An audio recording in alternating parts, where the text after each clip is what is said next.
Hello, everybody. Welcome to episode 27. It should be episode 28, but alas, episode 27 of Collecting Justified here on the Just Justin Collects YouTube channel. Let me get my ring light out of the camera right there. I'll fix it in a minute. I don't care.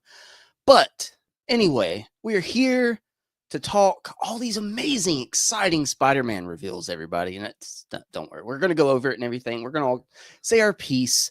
This is going to be a laid-back stream. And after that, we're just going to go where the chat and the flow takes us. But I know, like, David's super excited about all these Spider-Man figures, so I want to make sure to give him his time to talk about it and all that good stuff. We're going to say hi to the chat here in a minute. Hello, welcome. If this is your first time on the channel, whether you're watching live or on the replay, you also might be watching us on Kenny and Counterculture's, I think, X and maybe Instagram, Twitch. I don't know where Kenny's streaming everything right now, but thank you, Kenny. So, without further ado, before we say hi to the chat, before we go over the housekeeping, let's welcome in all these wonderful co-hosts. Everybody is here tonight. Andrew's out of the basement. We have a full house. So let's bring them in one by one. Let them say hey, see how everybody's doing. Let's see. I'm just going to go down the line here. Kenny, hey. How's it going, man? I also don't know where we're streaming. No, I don't know. X, Twitch, I think right now. So, and YouTube. We're here on YouTube. That's the important part. Woohoo. Yeah. No, doing well. Doing good. I know you're super excited about all these Spider-Man figures, right, Kenny? Oh, man. I was like looking at my shelf and I was like, you know what's missing? 5 more Spider-Man figures. So, yeah. More Spider-Man. Exactly. Yeah. You gotta have a Miles that looks like Peter, a Peter that looks like Miles. You need all that, right? Yeah, right. yeah. but That's the it's plan. okay. Man, I feel like I've been so negative on Legends here lately. I'm gonna try to look on more like the bright side and everything. So I feel like I'm being a real Debbie Downer here lately about Marvel Legends, and I don't like it. I don't like it, man. I'm a realist, but dang it, I want to be excited about something. I want to be That's fair. excited. So let's see. You know what Let's see we can be who else excited is here. about? Oh, straight out of the basement. There you go. What's that? going on? There we go. Andrew's here. Andrew, did you keep the spoon after you dug your tunnel to get out of the basement? You might need it again here soon. I'll never tell. It's my secret. Never tell. Never tell. Andrew, are you excited to talk about all these Spider-Man figures today? Yeah, sure. I never even looked at them, so yeah. This is like a Let's new go in one. blind. Buddy, do we have you're going to be blown away. Speaking of getting blown away, let's welcome our next co-host, Mr. David Evan Smith. Wow, I wish I had that much action today. But I see Cardback is in the chat, so slide into my DMs, Cardback. I remember you from last week. Oh, there we go. I thought if we were more coordinated, a group, we all should have had Spider-Man costumes that we wore to this stream. Yeah. This is why we need production meetings. Yeah. Totally. If only. Get this ring light out of. There we go. I don't know. Super professional stream, guys. Super professional stream. Is that a new ring light? I know the same broken one. Oh no, this is the broken one. Just checking. They'll just never let go. Gotta stay on theme, David. Gotta stay on theme. I can't let go. It still works. I can't throw it out. It still works. You a hoarder? But a collector that's also a hoarder? What? Never. But guys, blown away. Okay. We've got the final piece to our puzzle. Our fifth musketeer, the globe-trotter himself here. Alexi, your boy's got toys. What's up, Alexi? Wow. Cheers. How's it going, guys? How you doing? TGIS. That's right. Thank God it's Spider-Man. That is. Yeah.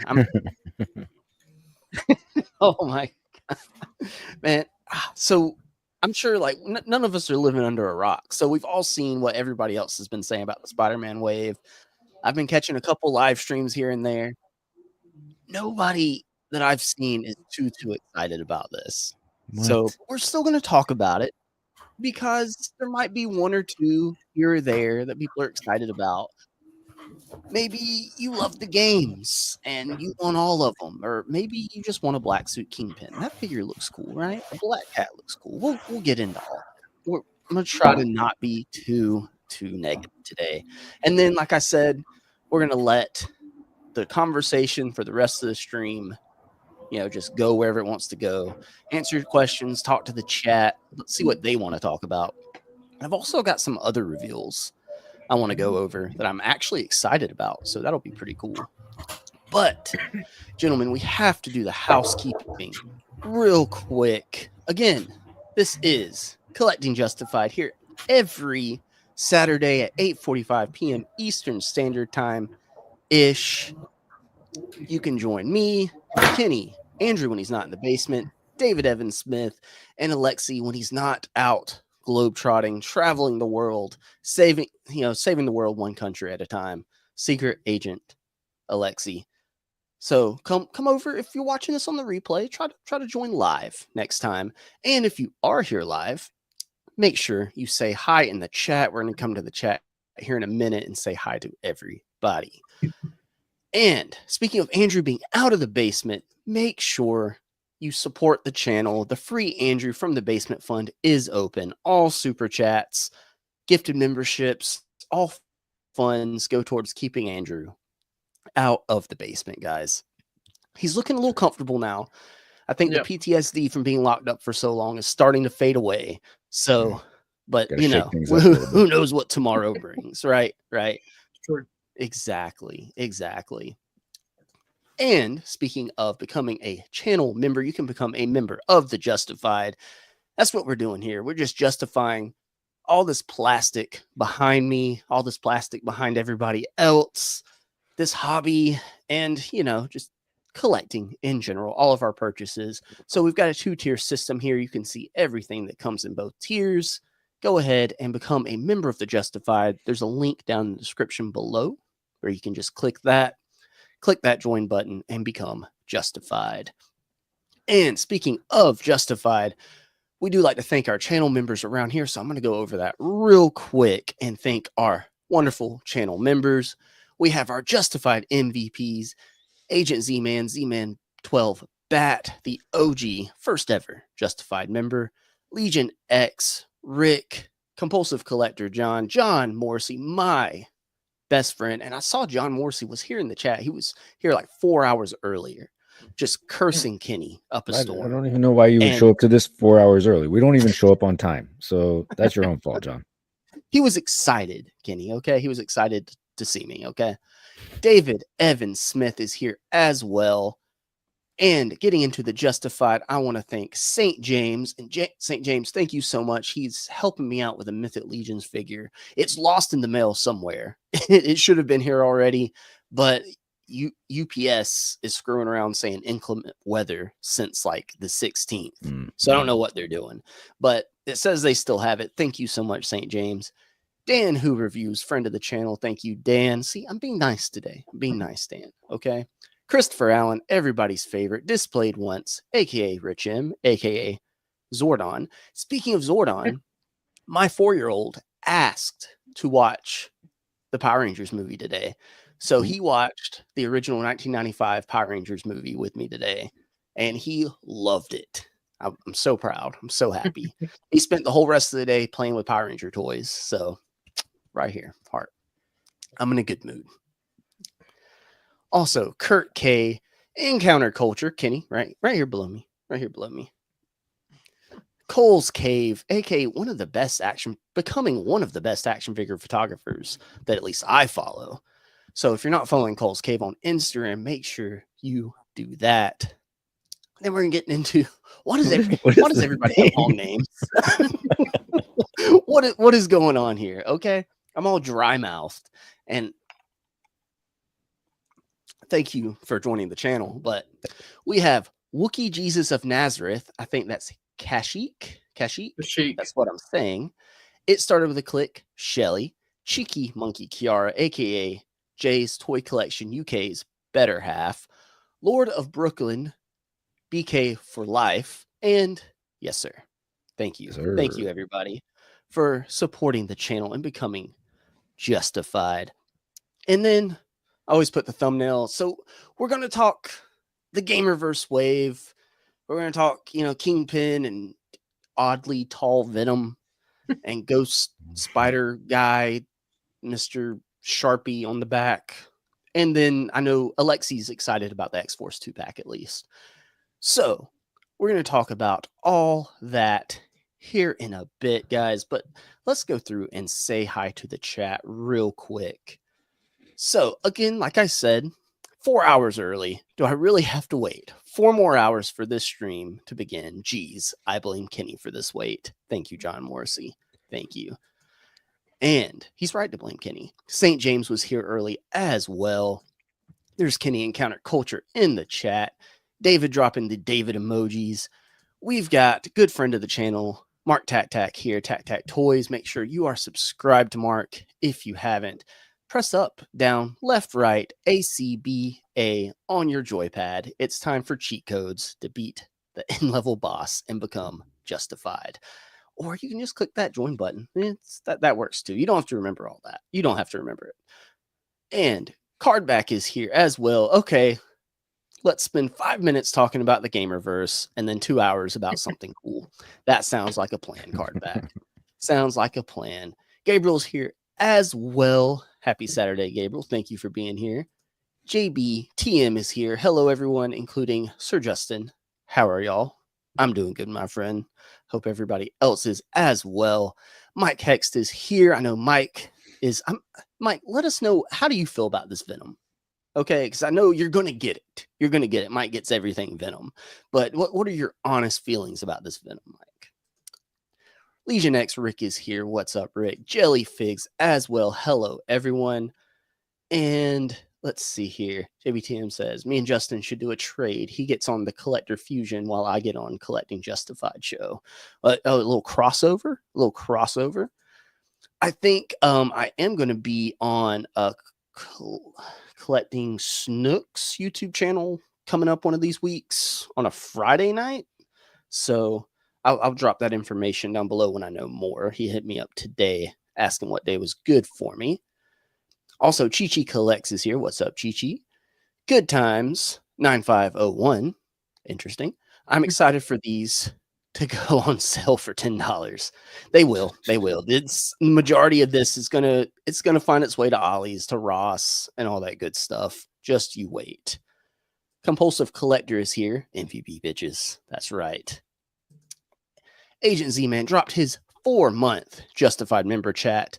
Hello all. Just got back from family get together. 2 a.m. UK time. How's everyone?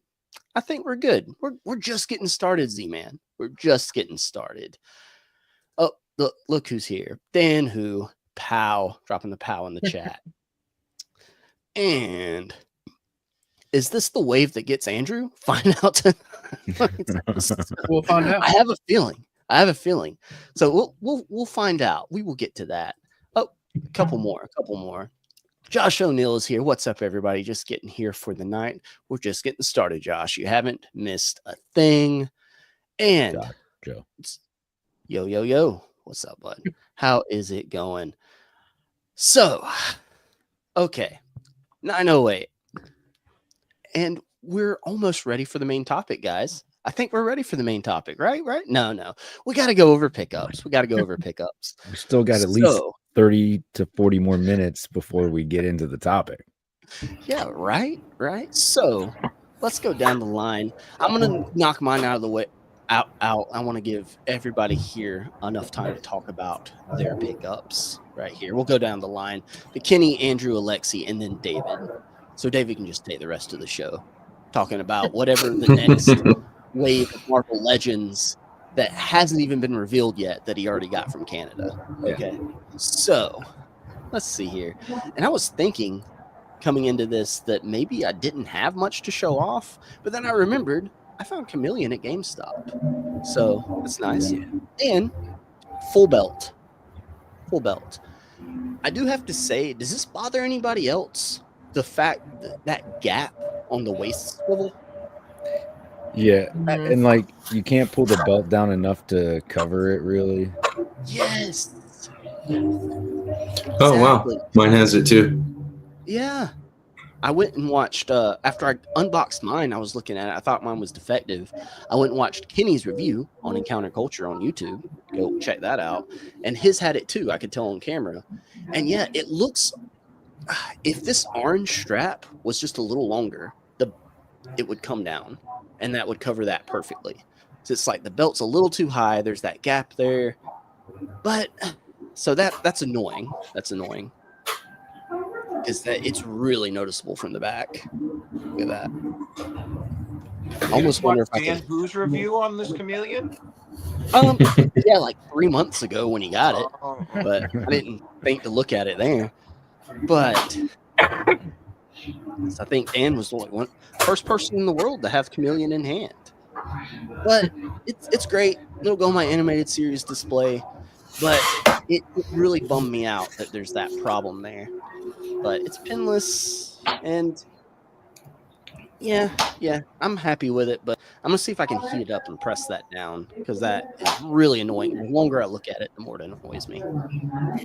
But yeah, shout out GameStop and actually getting to use that $5 pro membership coupon that I almost never use because GameStop never has anything.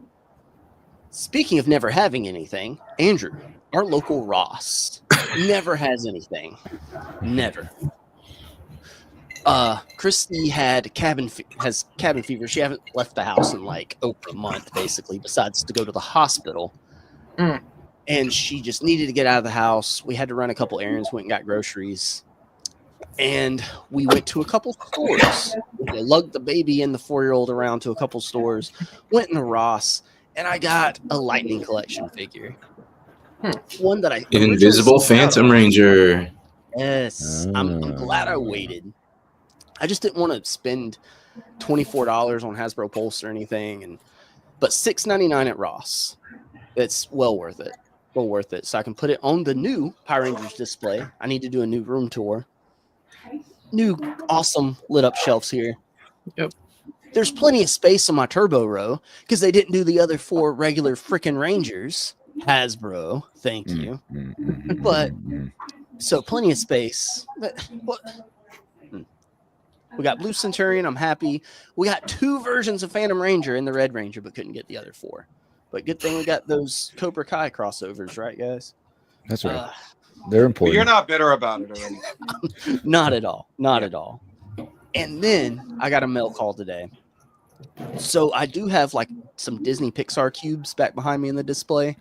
You know, we all grew up watching Disney movies and stuff. And then me being a dad, there's other movies that are sentimental to me just because my little man grew up loving them. So, you know, like Wall-E and stuff like that. And I've always loved Stitch. My son's favorite Disney Pixar movie, though, has always been The Good Dinosaur.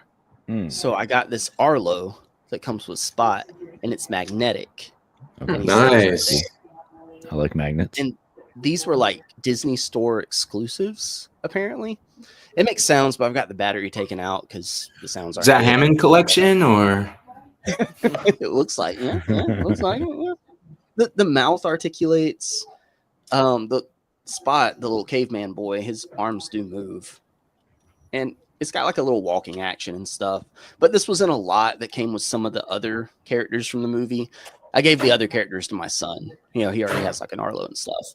And this is going to go nicely on my Disney Pixar shelf. Kind of remind me of great memories of watching this movie with him at least like 500 times at this point. So let's see. It's been a light week for me. Hopefully I've got some more stuff coming. Hopefully, you know, maybe a whole wave of Gamerverse Spider-Man. You never know. But enough about me. Kenny, what Superman figures have you picked up this week, my friend? So, funny story here. I was going to have a Superman figure, right? So I went on to our good friend Uncle Allie, and I had placed an order for the Muff Toys. What were we calling him? Clark Kent? Protector of Metropolis. Yeah. But apparently I'm not a smart man, and I selected the alternate suit. So the brown? Yeah, I only ordered the suit. Yeah. Which I don't even know why. Wait, what? Yeah. Wait. So you literally just ordered a soft goods suit for a figure you don't have? Yeah, that's right. I did that. You know, I was like, well, $65. That's actually a good deal for this figure. Maybe that should have been the first key indicator. No. But it is AliExpress, so who knows, right? Kenny, you know what? You're handsome and you have a really great voice. Thank you. This is what you get for not calling them on the phone and just trying to go through them. Right. You're online. not wrong. So I returned that, and I have rightfully placed the order. So maybe in 2 weeks or so, I'll have a Muff Toys figure to show off to you guys. But the brown suit or the blue? I'm gonna go with the blue. Okay. I think He already has the brown. So. Yeah. No, Did you see? I returned it. So did you see that JC Hesh in the Legends and Liquor chat picked up the brown suit? And it's I didn't realize it, but it's Henry Cavill's suit from the Batman vs Superman trilogy. That's what that's based off of. Yeah. So that, I mean, so maybe the brown suit looked fine, but to me, it's the blue suit. I got the blue too. Yeah. So Kenny, if you get this next package in the mail and it's just the blue suit, just give up. Well, then I give up. Yeah, then I'll just show off the suit, and I'll be like, and the thing is, like, there's no head. It's just a suit, right? And like, what am I going to do with this? I don't know, but I don't know. So that was that. But with that order, I did get the premium DNA Earthworm Jim, right, to add to the video game shelf. So I mean, it's a good figure. The problem is, again, it was AliExpress, so one of the heads was already broken, the one that was pegged in, so I had to heat it up and dig out the ball peg for that head. $18 though, so whatever, right? And the alternate heads are good, so I just went with one of those. The lesson here is I should not order things off of AliExpress, I think. So other than that, I did pick up Marge and Maggie there and Millhouse at GameStop. So I did get to use my $5 coupon this week as well. So there we go. Nice. I think that is justified there, Kenny. Justified. It made up slightly for the mishap.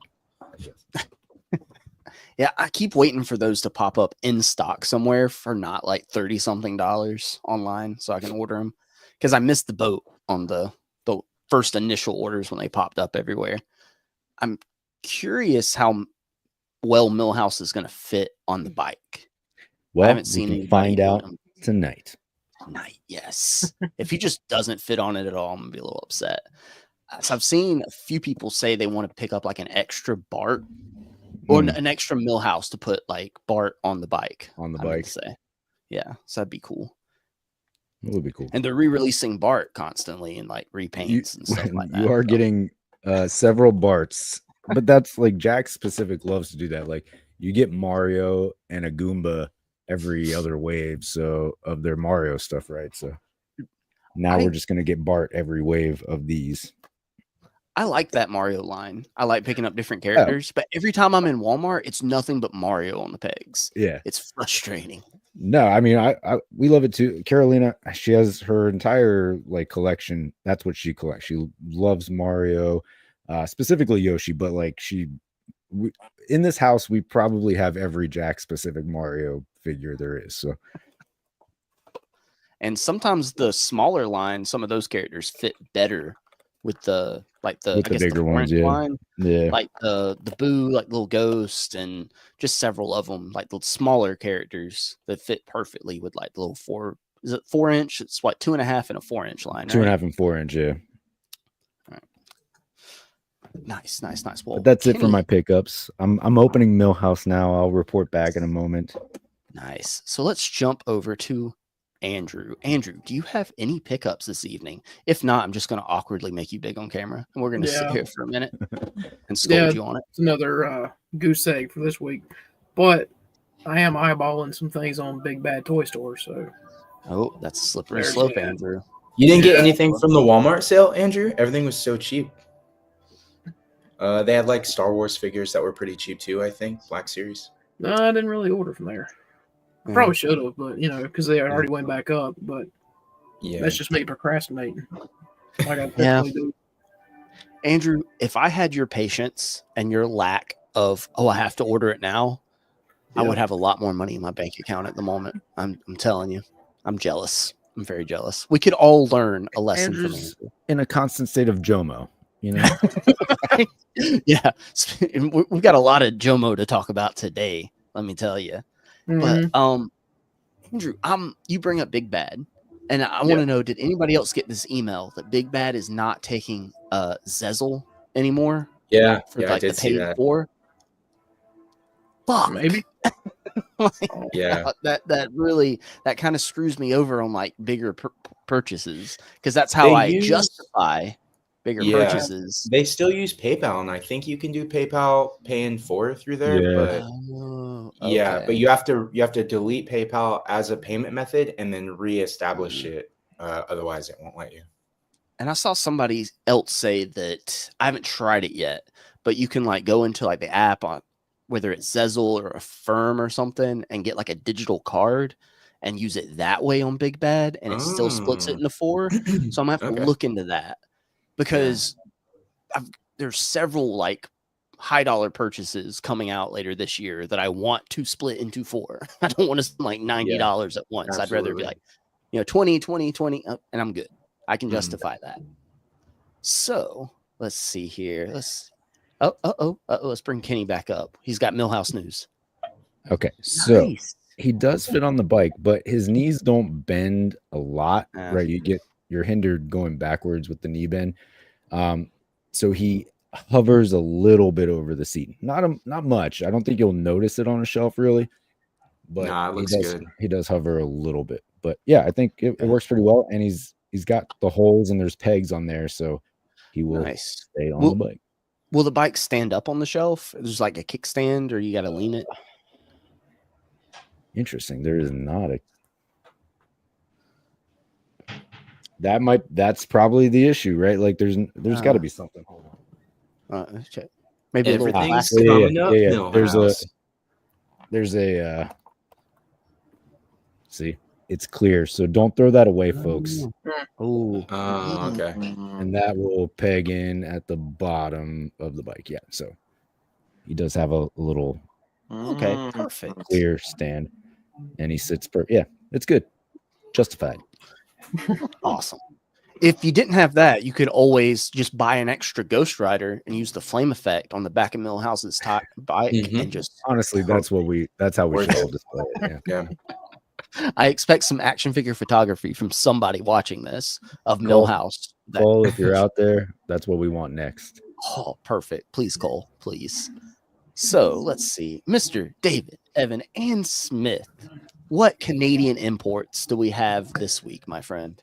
You know, I was so happy when I made my CMD store order with the X-Men and I got them, and I'm like, man, like there's no pre-orders that I have to worry about until like June, which is like the mini comic wave.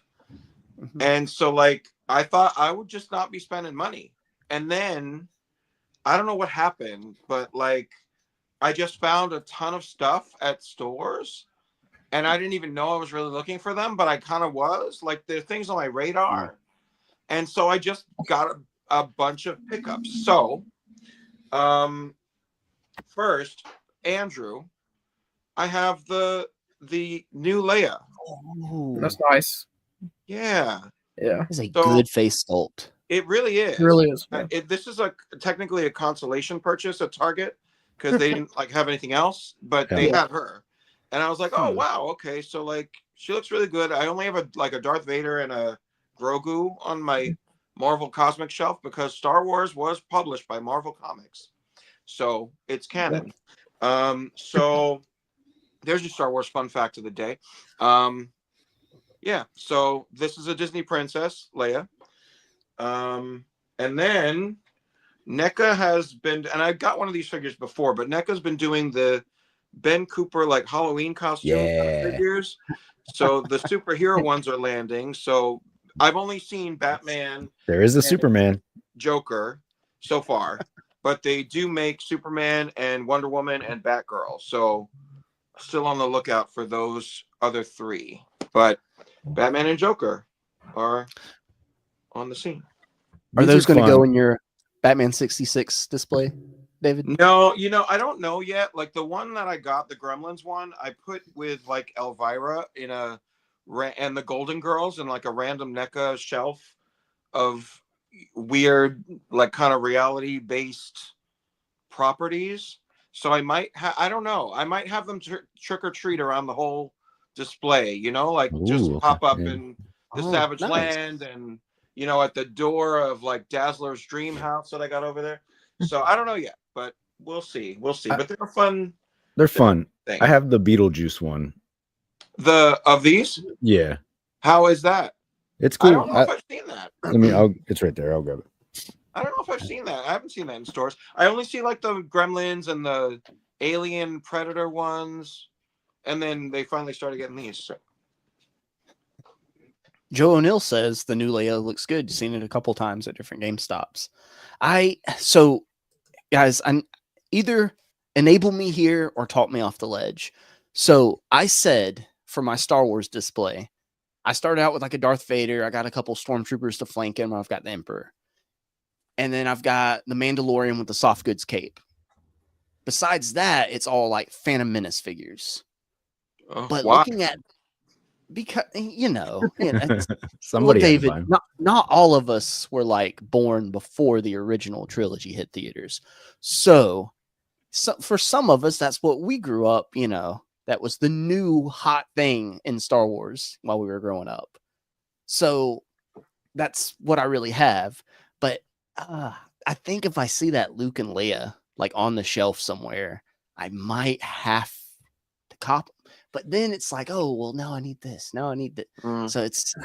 I was tempted to get the Luke because they have the Luke as well, and he looked good for that face sculpt. Like the stream that announced him were like, oh, he's really hard to capture, you know, but like it looks good. But I didn't want to fall down that slippery slope. Like I think a Darth Vader and a Leia are like just enough for me, not being like a real like, Star Wars fan that remembers like any one movie in its entirety. Like it's just nice to have like some key people, but I'm not gonna go down the rabbit hole with. No. Exactly. Tune in next week for a look at David's Star Wars DTOF.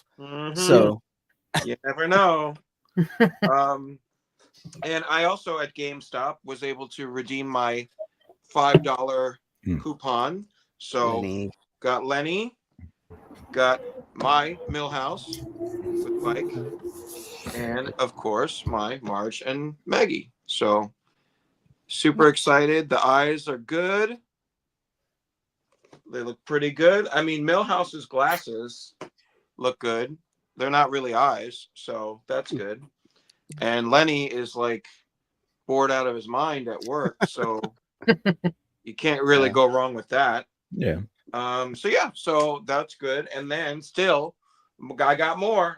So, the classic Ms. Marvel, Dark Ms. Marvel's here. She's in the case already, but I got 3 of these.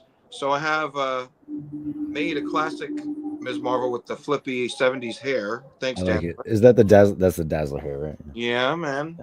Yeah. It's a little more strawberry blonde than I see in the comics, but there is a panel that I found that looks like that color. So I'm going to justify that. Works for me. You know? And the third one I turned into, thank you for the stamp.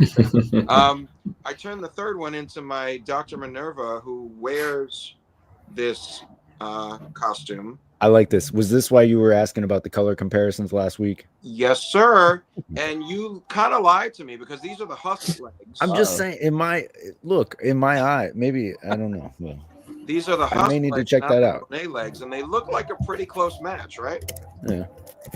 Would you guys agree? I mean, no, it looks perfect. Looks pretty good. So yeah. So keyboard warrior Alexi, I think.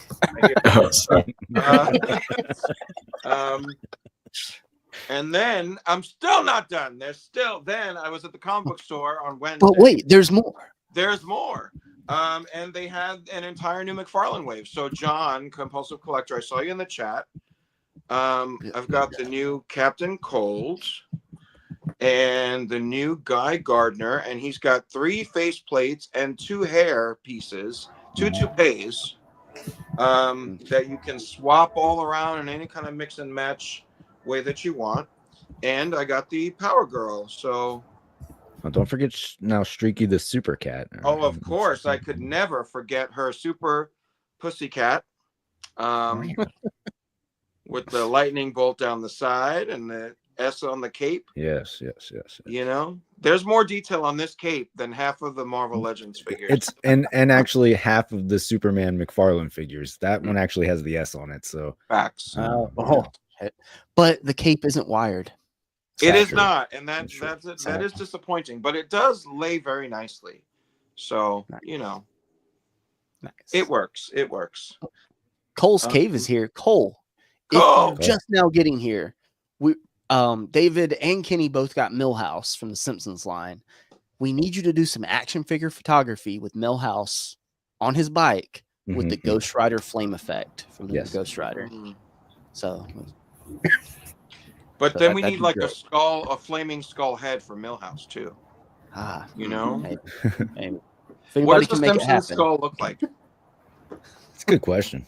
Yeah, that's a good question. Good question. Just watch a Treehouse of Horror episode. I'm sure you'll see one. Right. So, David, anything else? No, I think that is it. I mean, unless you want to see the other toupee for. I was wondering. Yeah. The Guy Gardner. He comes with like this screaming face that like the mouth is hollow, and if you take the face off of the other face off his head, disturbing. This is like mildly terrifying. Mildly terrifying. Yeah, like you take the face off, and there's a tongue sculpted there. Oh, that's horrible. Yeah, and you can.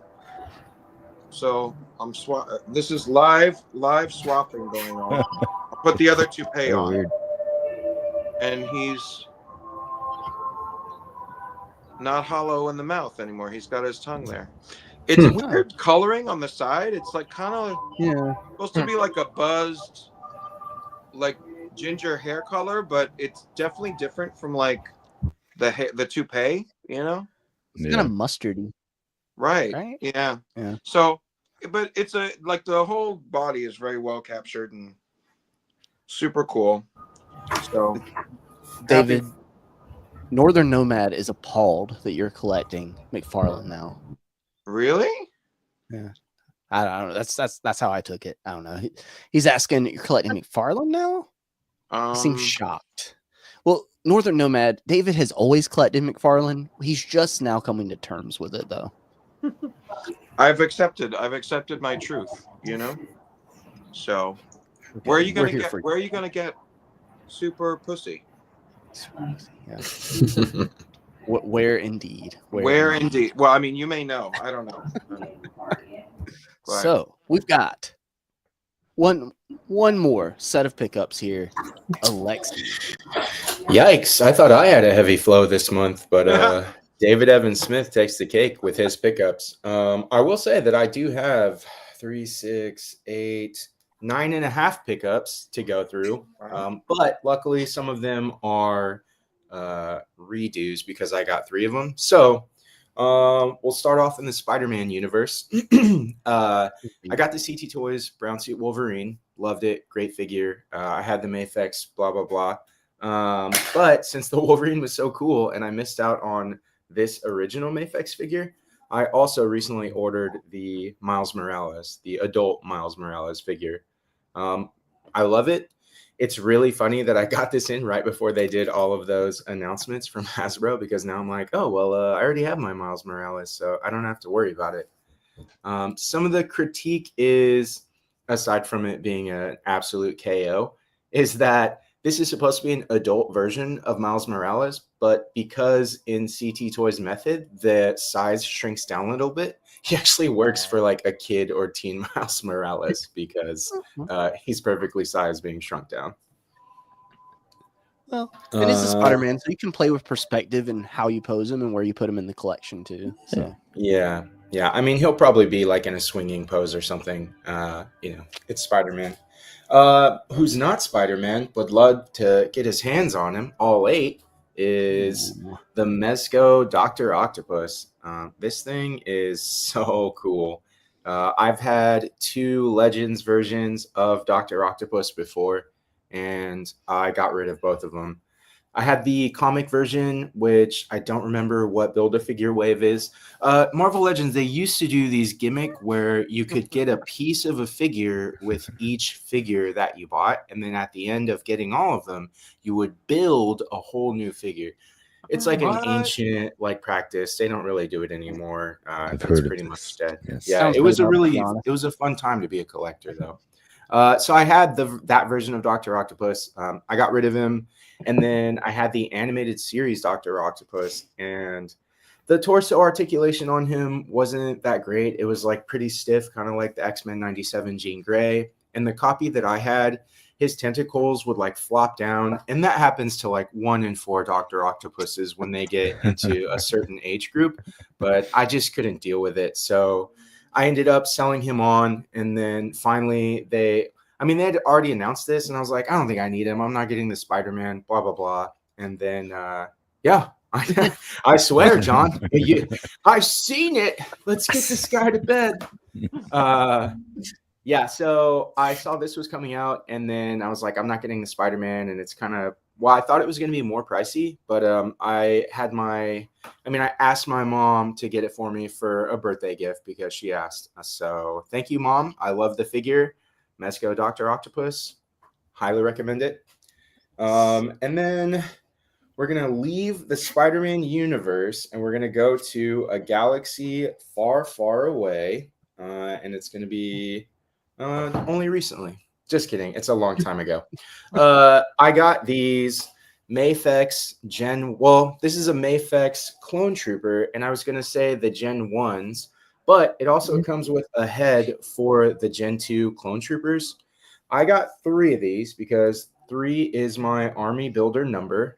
So anytime, the only thing I have like more than 3 of are the hand ninjas just by chance, and the Vault Guardsmen, those all green guys that are on like the old body. So I think I have like 4 or 5 of those as well. Other than that, 3 is good for my army builders. These guys are really cool. It is an older mold from Mafex. So not that one. They are Mafex number 41, as you can see there. Yeah. So this is like their first 50 figures that they ever made, is where the mold is from. This is a reissue, so it's a little bit tighter joints and stuff, but it's still a little bit, you know, you can feel the age of the mold. However, guess how much this guy was?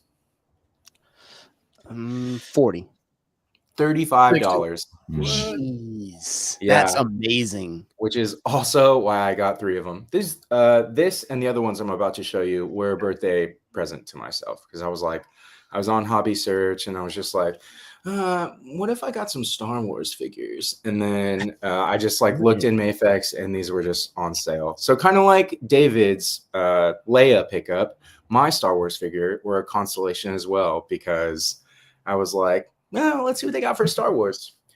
So I got 3 of those, $35 each. Absolutely worth it, in my opinion. Get the Gen 2 helmets as well as the Gen 1. And then justified. That's right. And so these were also on the $35 price point. And this is the Death Trooper from Rogue One. I also got 3 of these because, again, $35 each. And they're sick army builder. Like, the detail on these guys is really cool. They come with 1, 2, 3 different weapons. I have 2 different ones here because he comes with the captain garb, which is that shoulder pad, and then an extra like 3 packs, kind of life LD if you ask me. And then the one that doesn't have that stuff on, and he just has his regular shoulder pads. But they all get the pistol. They all get like the blaster shotgun. They're perfect for scene fillers and skull breakers. So really love these guys. Again, it's an older mold. I think the Death Trooper is only number 44, and the later, like the more recent Mafex figures, they're in like the 220s or 230s or something. So, and go ahead. Black Series scale a little small anyway, so Mafex scaling smaller, they should like kind of go together really well, right? I have the Black Series Darth Sidious here. And then this is the Death Trooper. So this Darth Sidious is actually on the Luke Skywalker body. They just put the head on him, and then put the cloak over everything. So I think that they're works. kind of tall for what they are. I have another Hasbro, but I don't want to spoil it because it goes with a different pickup. So we did Star Wars. We're still going to stay in Mafex. On Legends and Liquor last time, or maybe it was one of the bonus shows, I said I wanted to be fully transparent about Mafex. I got my Hush Scarecrow in, and the wrist peg broke off. I think you can see it there. It's up against the plastic, and it should be up on his wrist. So I reached out to Hobby Search.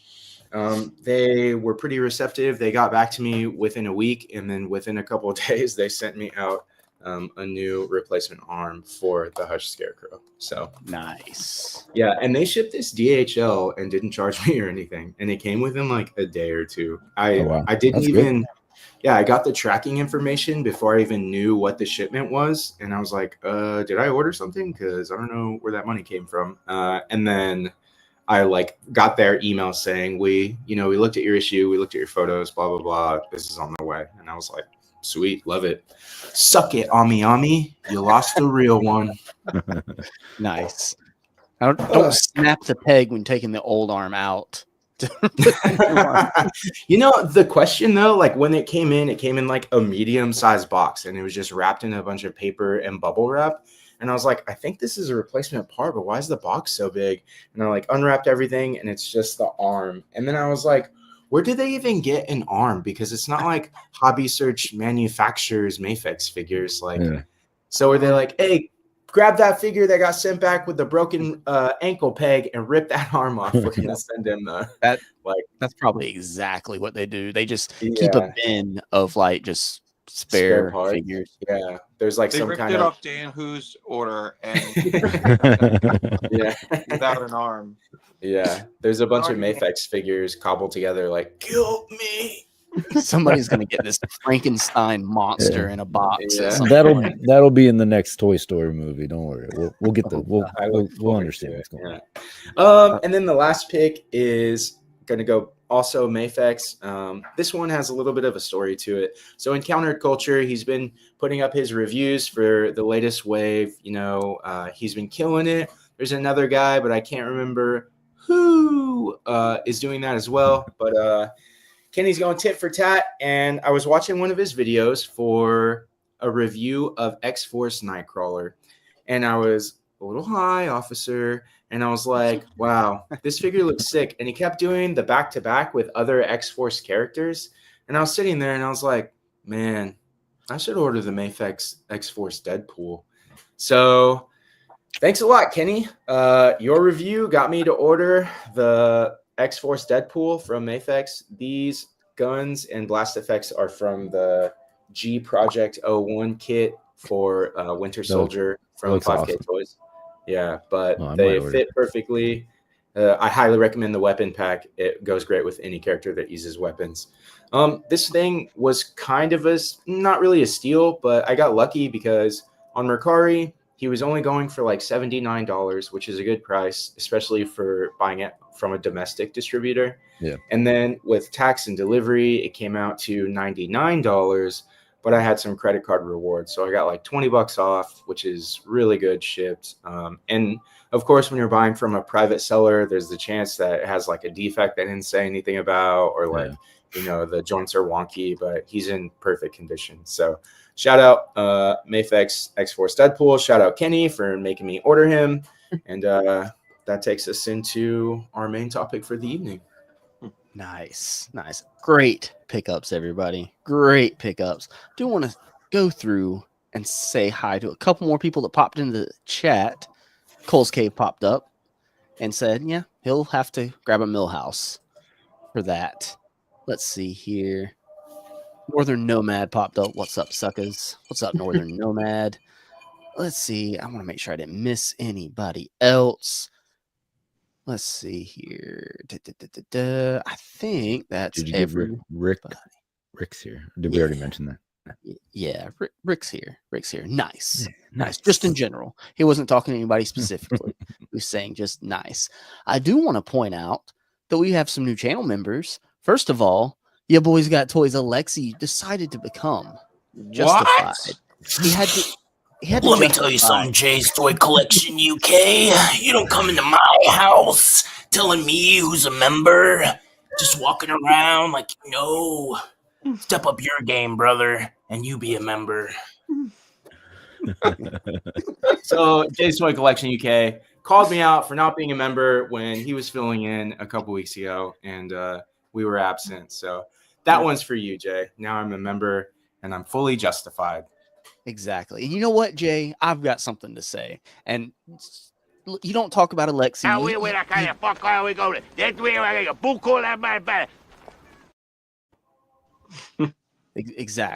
Exactly, Jay. And I decided to give away some memberships as well. Let's see who caught those. Mikey Moon Boots, Alexander Flats, I don't know. Darth Primus, Gabriel's back, and Brathian. Thank you, everybody. And Gabriel did say thank you in the chat. You're very welcome, my friend. Very welcome, Gabriel.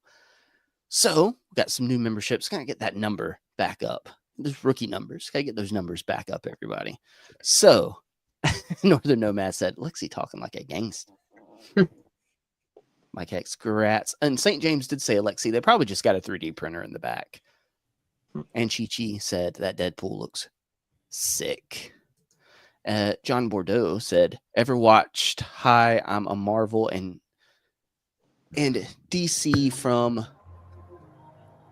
It's It's just just some random guy. John, I think it's safe to say no. No, sorry, my friend, no. But guys, with that, I guess we can get into the main topic. And I did not get a slideshow together this week, so we're just going to bring up good old Toy Arc and talk about the Marvel Legends wave of the year, folks. And I don't think it's going to get dethroned, right? Everybody with me? Right? So, is someone watching? Is someone There's watching? some like angelic music in the background. It's that's that show. I can't even remember the fucking name of it. It's in season 3 now. Oh, I think Amanda's watching in the other room. Actually, I mean, White Lotus. It sucks. Lotus. We just finished the first season. It's not good, in my opinion. What? Okay, well, that's not why we're here. But watch. White Lotus is such a good show. What are you talking about? Wow. Wow. It's okay. They build up the drama and it goes nowhere. That was my biggest critique. Did you see Captain America: Brave New World, Alexi? It's on Max. I did, yeah. What did you think? Remember, there was like 7 trailers in front of my version. Oh yeah. Did you like it? Yeah. I'm the kind of person who like watches all the MCU content, whether I know, like I saw the Marvels in theaters, like I see all of them in theaters. The only thing I skipped was the Miss Marvel show, the Kamala Khan introduction. But I did watch like breakdowns and stuff. I liked Captain America: Brave New World. I heard a critique that it was like a 7 out of 10, like as a general Marvel movie, and then it was like number 3 as far as Captain America movies go. But I like the fight scenes. I felt like alone were worth seeing it in theaters. Like they did really good on the fight choreography and like the effects for the bigger like fight scenes. That was, I think, the best part of it. Okay. Copy. Got it. All right, not a hard agree there. Nah. What was your rating? I think Giancarlo Esposito was like the best part of the movie, but other than that, like I saw it twice now, and I'm more convinced that it was a fail of a movie. So, Yeah, I mean, I want to be positive about it. Like, it's tough to follow a lot of stuff. Would you say that this was better than the Marvels? No. Ooh. Yeah. Okay. I was talking to Mike Hextus in the chat, and we were talking about it a little earlier, and I think that there was just a lot of missed opportunities in the movie, and they followed up on stuff from 17 years ago. That's one problem, that nobody cares about what happened 17 years ago in the MCU. And they didn't lay any groundwork for any future MCU with this movie.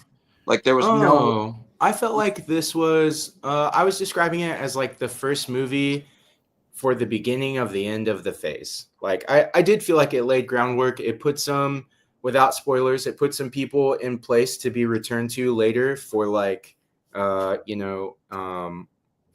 a communal visit, like for information. And it kind of just explained a roundabout way of putting them in that place. But I do feel like we will be coming back to those characters. I agree, though, the 17 years later follow-up on like stuff that doesn't matter anymore, especially like it was like a Hulk 2, but Hulk never showed up.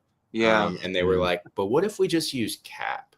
And like the Falcon and Winter Soldier show, again, I've seen everything. The Falcon and Winter Soldier show kind of took the place of where the movie would have been as far as reception, and now it just felt like a giant deleted plot line from the show. It felt like it could have been 2 follow-up episodes to the series instead of like a movie, and that's kind of to Kenny's point of like it failed because it was a movie trying to be a movie. And I also think like one, and I'll say it now, I kind of alluded to it last week, but like the one character that I think was really missing from this was Isaiah Bradley's grandson, because Elijah. Yeah, he was established in the show and then did not appear in this at all. Yeah. And this could have been a springboard to like make him Patriot for like Young Avengers. Yeah. And like what happened with Isaiah in the movie could have been the thing that like pushed Elijah to like pursue a super soldier serum or something to like kind of get justice for his grandfather. Yeah. So like there was just completely missing from the movie. And I'm like, why would you not take the opportunity to like build on potential young Avengers down the road, you know? Like it just seems because like a waste. A lot of things, to your point, a lot of things had been building on the Young Avengers team come together, right? So outside of it, yeah. Kate that. Bishop and Ms. Marvel and you know, like Cassie Lang and like we've been getting Wiccan being in, you know, so like yeah, just seems like a complete wasted opportunity. Like he could have been a pivotal character and an origin story built into the movie to you know add to Young Avengers if that's where we're still going. But from what I understand, they did a lot of rewrites, and Seth Rollins, the WWE superstar, was supposed to play the position that Louis D'Esposito played. Yeah. But I think because they put Louis D'Esposito in there as more of a famous like draw to get people to go see the movie, as well as Harrison Ford, they ended up having to like write out an Elijah Bradley plot because it would have been too many. I agree. I think it would have been better to have Elijah Bradley. Because as cool as Louis D'Esposito is, I felt like he was a little slow in the action scenes. And Seth Rollins would have been a better like physical actor for that. But I have read that Seth Rollins sucked at like line delivery. That's why why they got rid of him. Yeah, I heard he was going to be in it, but weird, strange. Yeah. So yeah, I just didn't feel like it moved anything forward really. So, but why see it twice though? Well, I saw it with. Yeah, I'm like you. I do go see every movie in the theater, and like I usually see things with like one of my best friends. And this time I saw it once with my roommate, and then saw it with my best friend. So like, I just wanted to give it a fair shot, and like on second viewing, it was like, I think the first viewing you don't know where it's gonna go, so like. You still have hope in that first viewing that it's going to lead to big payoffs by the end of the movie. And like me going into the second viewing, knowing that there's not really payoffs, I just kind of got madder about like what was missing from the movie. And so I really just didn't enjoy it, you know? Like, well, the ending was spoiled for you, right? You had no idea Red Hulk was going to be in it the first time you saw it. Well, that's the thing. Like last week, I don't know if you watched the replay, Alexi, but like we were like, I did, yeah. So like, what could we really spoil anything from the movie? Because everything that really happened in the movie, you could have gleaned from just the trailer. Mm-hmm. Like there was a battle with Red Hulk. Harrison Ford is Red Hulk. I mean, like. Nobody died? Sorry, spoiler alert. Like nobody died. What? Nobody died. So like it's just like there's not, and no. Plot, I heard. I don't really see any plot actually advancing. Like no character how they started the movie. The characters were unchanged. By the time the movie was over, they were like in the same place mentally and emotionally. So I'm like, so there was no arc for anybody in the movie. Yeah. Like I also read that one of the plots they abandoned was Red Hulk being killed at the end of the movie, and they were like, we can't have Captain America killing the president. So well, I mean, I felt like they could have like skipped this movie and just rolled Harrison Ford's character into the Thunderbolts movie. Yeah. Like, couldn't like Red Hulk was connected with the Thunderbolts, like you know, like I just didn't see the purpose of the movie. It really didn't accomplish anything, and they didn't do. I'm just going off. Like, who needs a show topic? Who needs a topic? But like, this is your segment. I mean, yes, this is my disappointing David segment. Okay, so but I felt like they didn't use. Thank you for the the title. And hold on. It's a little late. But we got to do the disappointed. Exactly. I mean, I think they also like kind of missed the mark with the adamantium introduction. Yeah. Like that didn't really go anywhere, and I thought that they could have like done more hinting towards the Weapon X program or something with adamantium, and that really just didn't take off. Yeah. So Chi collects in the chat wants to know, was there at least more characterization for Sam Wilson? Do you think there was? I felt like all the actors did a good job. I felt like they were likable characters throughout the movie. Like I enjoyed I guess there was development for the new Falcon, Joaquin, but like even him, like he already is operating as the Falcon in the beginning of the movie, and by the end of the movie he's still kind of mentally in the same place. So it just physically I can't spoil it. Yeah, I mean there just really wasn't an arc. You mentioned Alexia Dunphy was in the movie, which Mike Hex said Cap's friend died. The Marine or the Navy SEAL. Dunphy, yeah, and he's based on not a big spoiler, guys. Not a big spoiler. Yeah, no, it's a major spoiler. I mean, no, it was Major Dunphy. Oh, sorry. Red Hulk actually rips his head off. It's awesome. Right? You didn't actually see the movie though. Shit got crazy. Yeah. I only saw it once in theaters, and that was enough for me. It sounds like the second time just pissed you off more when you saw it.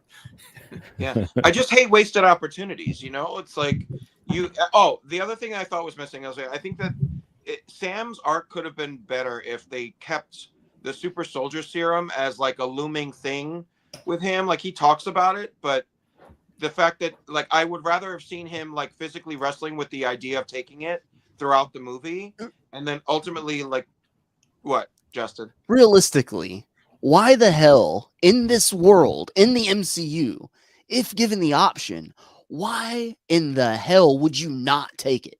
I agree. Like if I'm gonna be fighting aliens, I kind of just want the super serum. My morals and blah blah blah. Okay, take your morals 6 feet under.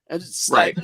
I think that was the biggest. Like I think we'll put that on your tombstone. The movie could have done a job of answering. Like if he really wrestled with it and like he was really close to the idea of taking it, and then by the end, if he felt like he can accomplish what he needed to do without taking it, then like my humanity is more powerful than any super soldier serum could make me, and like that's why he's going to be the best symbol of truth and justice in the American way. Like there could have been an arc like really driving home like why he wouldn't take it.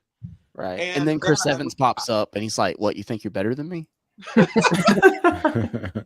Well, I would have had him like go to like destroy it at the end, and then find out like Elijah Bradley stole it and he took it to like become nutrient. Like something to like that was will he, won't he, like if I'm Falcon, like his sidekick, I'd just be like, whoops, and accidentally stick him with it. Like, oops. I took some serum. Oops. Yeah. Whoops, sorry, man. Yeah. I mean, valid critiques. That's it. That's all I've got to say about it. Like, it just was missing a lot for me. And that's the show, ladies and gentlemen. Thanks for tuning in. Put it in the chat, folks. Should MCU just shut down right now? No more movies? No. If it had Streaky the Super Cat, I would have. I mean, then it probably wins Academy Award for Best Picture. Word. Yeah. And there's no Marvel intro. Did you notice? Yeah, they didn't have the title card. I think they should have just took like a hiatus after Endgame. But the money, Justin, the money. You're not thinking of the shareholders, man. Yeah. Yeah, what's up with the just like Hasbro? Yeah, you're right. How selfish of me. But the intro was very, very weird. Just like it's kind of launched into the movie. Yeah. With no like Marvel with all the faces and the that is. I think that's a crucial part. Like it doesn't feel like it doesn't feel official. Yeah. There's not that moment to like hype you up. Oh, Marvel's back. Like there was. It just wasn't in the movie. It was just very strange. Yeah. Yeah. Maybe I don't they know. did it that way so they can deny that they had anything to do with it if it flopped. Mm, Oh I'm no, down no, with this that. was like a fan made thing, guys. Yeah, so that's not so fan made. Unlicensed Marvel No, release. You know that bat in no, the sun? it's- It's like that. Mm-hmm. I wonder if no, Thunderbolts it's have all that CGI. Hmm. But so David loved Captain America 4, everybody. He absolutely loved it. He's going to go see it a third time. Dreadful. So, should we talk about some Spider-Man figures, guys? We talk about some Spider-Man figures. Let's get excited. Get excited. Let me flip it. No, flip everybody. I don't know. I'm gonna leave y'all on that side. Who cares? So I don't know if you guys are with me, but the second I saw this as the opening shot of the live stream, I said, "Oh no, oh no, ah crap, this isn't nope." What's crazy And- is I own them. I bought the Mr. Negative set, and I own the Miles with the electric hands. Yeah. The jazz hands, the electric hands, but like that's it. Yeah. Just that. And if you like these figures, if you like the Gamerverse stuff, good for you. I'm happy for you. But I'm just wondering, in a broader span of like the exclusives and the whole wave, I said in a live stream I was watching the other day, I said in the chat, this whole wave, the main wave, kind of feels like a bunch of figures that would have been slowly trickled out into other Build-A-Figure waves. Yeah. You put a Build-A-Figure piece with it, they buy it for the Build-A-Figure piece, they might fall in love with the character, they might not. Yeah, I've never heard of that. It's this ancient thing, Alexi, that The David the actually elders told me talk about it. Read it on Yeah. a scroll once. And it felt like their hand was forced to do this as a whole wave and like a whole thing, when usually the Gamerverse stuff's kind of just like here and there, you know. But I guess you're not doing Build-A-Figure waves evidently anymore, so it's like, oh, we'll just throw it all together. So the first thing they show off was what's this guy's name? Is it like On the package, Ghost Spider, right? Spirit Yeah. Spider on the package. On the package. Spirit Spider. Because Ghost Spider is like what they call, like, you know, Gwen, like Gwen. Spider Gwen. So I was like, Oh, right. the spider symbol really bothers me. I think this is a cool concept. I've seen a lot of people customize this figure. Yeah. Which Is he barefoot? He is. Yeah. You get toes. Fucking rock and roll, dude. that Sharpie on the back, man. That's what it looks like. Oh my god. That looks like a tick.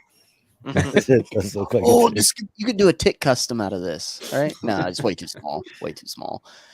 I guess he's pinless, so that's cool. But besides that, You got that.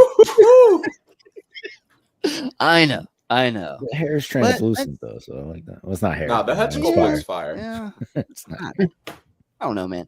No butterfly joints though.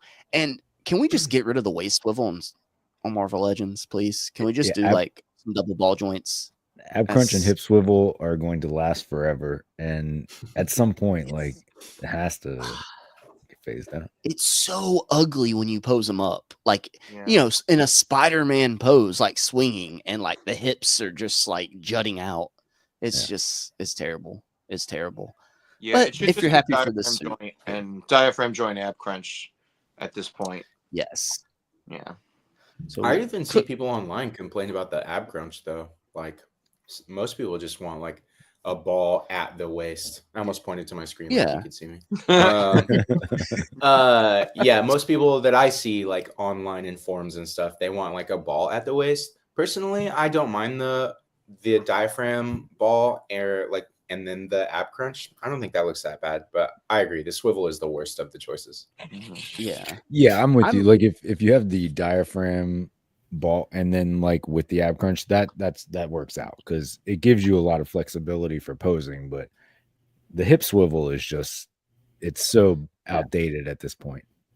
And if you do the ball joint at the diaphragm, you don't need a hip swivel at all because you get all that rotation. And like this Lightning Collection figure, I'm gonna make myself big. real quick. You just Like, wanted you to show see- off Power Rangers. That's Right. How are we talking about Power Rangers again, Justin? You can see like he's got a crunch, but it's down. It's like, I guess what they call it, like the inverted crunch. I know he's yeah. invisible, so you can't see him. This is a terrible example. The worst But example you could have chosen. Worst example. Just you get a lot of motion out of that. And I don't know, man. It's the same company. But yeah. So sorry for the Spider-Man stuff, everybody. Sorry about that. Sorry. But yeah, is anybody here getting this? I know Andrew's getting 3. Yeah. I am. This actually was one of the ones I actually like out of the reveals. Because it's a new character right in the line. So let me caveat this, because I like the games. Like I really enjoy playing both of the Spider-Man games. So I don't collect the Gamerverse stuff, but on the whole, I don't mind this wave so much, but I'm definitely skipping the majority of it. But I am getting this one. I like this one because it's a new character. I think it looks cool. There are some weird things. Like, I agree with you. The tick on the back is weird. The spider on the front looks cheaply done. So you hate it, but you're buying it. I hate it, but the head sculpt looks awesome though. Isn't that the head that came with the Dormammu Build-A-Figure? Probably. I don't know. I thought it the looked flame familiar. might be different. I think the skull is like it's a different. normal skull that they use all the time, but I think the flame is new for what that's They worth. just glued it to the side a little bit.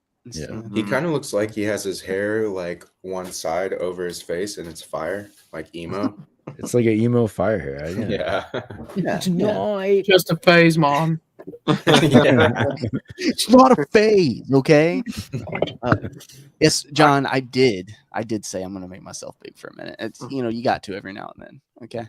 Yes. And St. James is just asking for head right now. Aren't we all? You're in the right place, St. James. Yeah. But you already know that, my friend. I might get this, but it's a Walmart exclusive, so like I don't have Walmarts. So I would need to like go out of my way online to try to acquire this. Well, I don't know if like in the moment when it goes, it'll be available. To be fair, the only way you can get a Walmart exclusive is online. I have never seen. No, let me stop there. I've only seen Ulik in a Walmart. I've never seen any other Walmart exclusive figure and not that I don't go to Walmart, but no one's judging you. It's okay. No, I mean sometimes I do. I don't like the light. It's okay. It's okay. We're all friends here. It messes with my eyes. This is a safe space. But it's just I've never seen, aside from Ulik, I've never seen another Walmart exclusive figure in a Walmart. It's just not a thing. So why would they carry? Maybe it's not a thing in Virginia, but maybe it is. I don't know. But that's what I got. There's a ton of Bartman at my Walmart still. Just saying. Oh, there you go. Not at mine, but so let's see here. So going through everything else, let's just shoot through it, and then at the end, I want everybody to tell me what you're getting. We got a Kingpin, right? I mean, this is fine. It's fine. It's on the Joe Fix-It body, right? Right? I don't care. I just don't. This looks good. But I just don't need Kingpin in a black suit, to be honest with you. This one's the Amazon exclusive. And you get an extra head, extra hands, the staff. Typical. It's what we got with the retro carded Kingpin, right? I wonder if it could be used for like a custom like thing in a suit?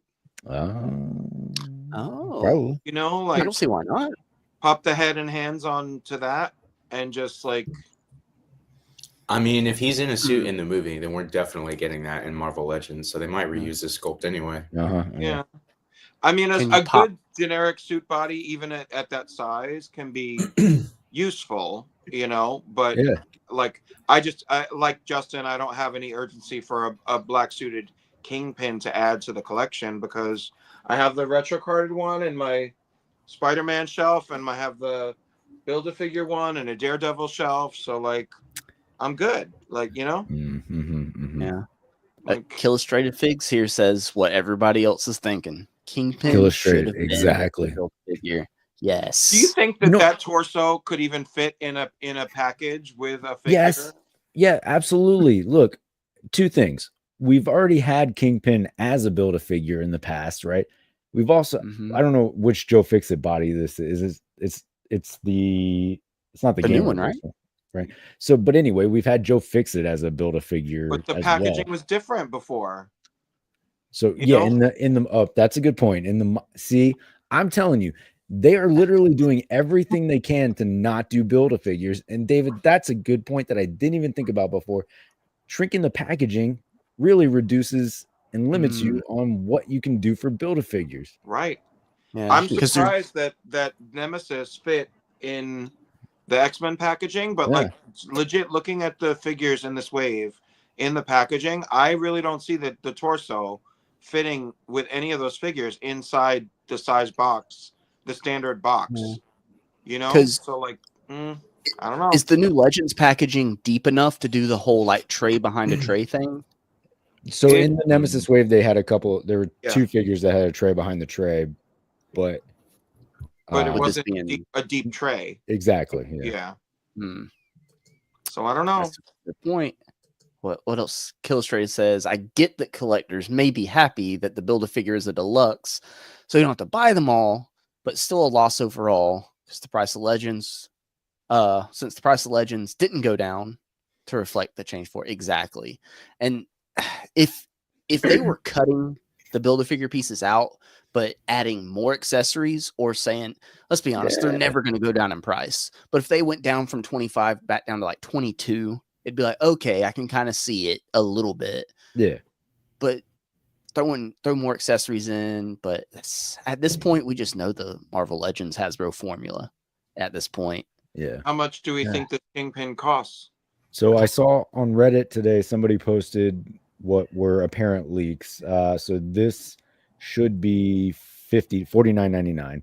Now, look, I get it. I was wrong on my prediction for Maximum Series Spider-Man, but that was my own intel. This I actually read somewhere. So this one should be $49.99. The Venom is going to be $69. No, 59. Yeah, all right. So 70 for the Venom, when arguably the Maximum Hulk might be bigger than the Venom. Yeah. Interesting. Don't scare me like that. Jeez. This should be a $34 deluxe. This should just be regular deluxe. Absolutely, yeah. This guy, what Kingpin? Kingpin, yeah. At what point should Kenny? Did you say 49 or 44? For Kingpin, 49. 49. And well, how much was the Wolverine Mr. Fix-It, Joe Fix-It 2-pack? Or patch and $59.99, I think. Okay. So half of that should be like $30. Yeah. Which is pretty much what we have here, except black paint, which is probably cheaper than white paint. But think about it. That's actually a real blood diamond right there. That's what drives up the price. That's where the price. That's where it comes from. Yeah. Joe O'Neill said, "Pass, double pass." The more we talk about the price, exactly. And Legion X, damn, that's man. You could get a Maximum Series Spider-Man for this. Come on now. That's web sperm. Exactly. Yeah, web sperm. You know how much web sperm you could get for instead of this Kingpin? So those are the two exclusives. One Walmart and one Kingpin. And you can see like Kingpin, he's I don't like that they have the Ghost Spider like crouching, not standing up next to him to actually show the size difference. It's just that price is disappointing. That's man. Thanks, Kenny. Just sucking all the air out of the room. Okay. That's what I do. Yeah, that's too optimistic on Maximum Spider-Man, so I'm gonna go the opposite route going forward.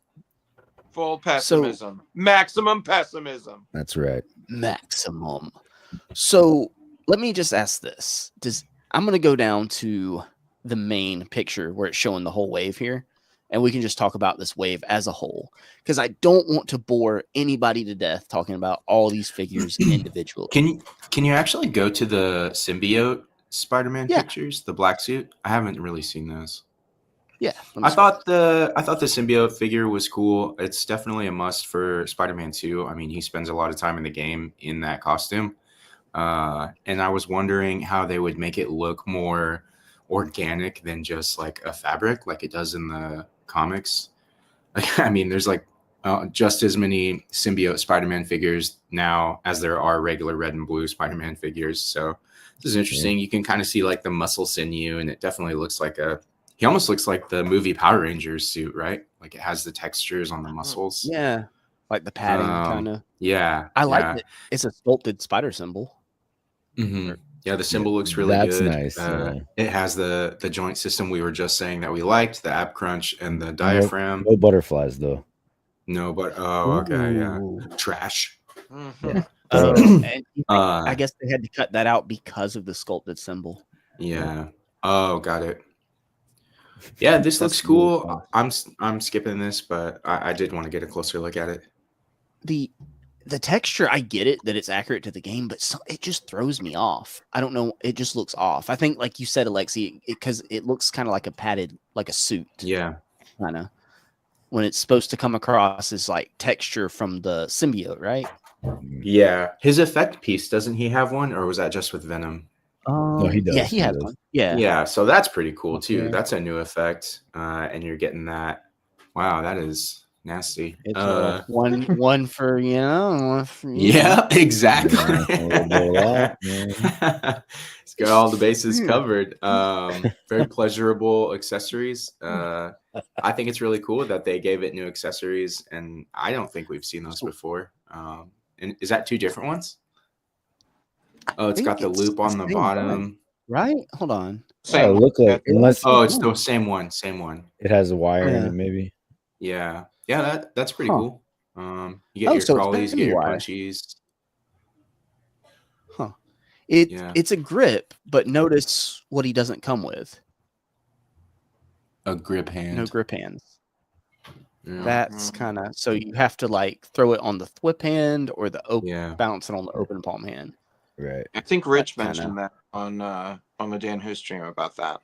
Yeah, they were talking about it. For any Spider-Man that would grip the accessory. So a little weird, a little strange. Yeah. They used all the C-grip hands on the mini comic wave to hold the comic. For all the comics. We're out of C-grips for the year. Damn it. You blew the budget, Johnson. Poor Johnson's fired. He's been let go. And then hold on, there's another. Here we go with lighting. You kind of see how it comes across.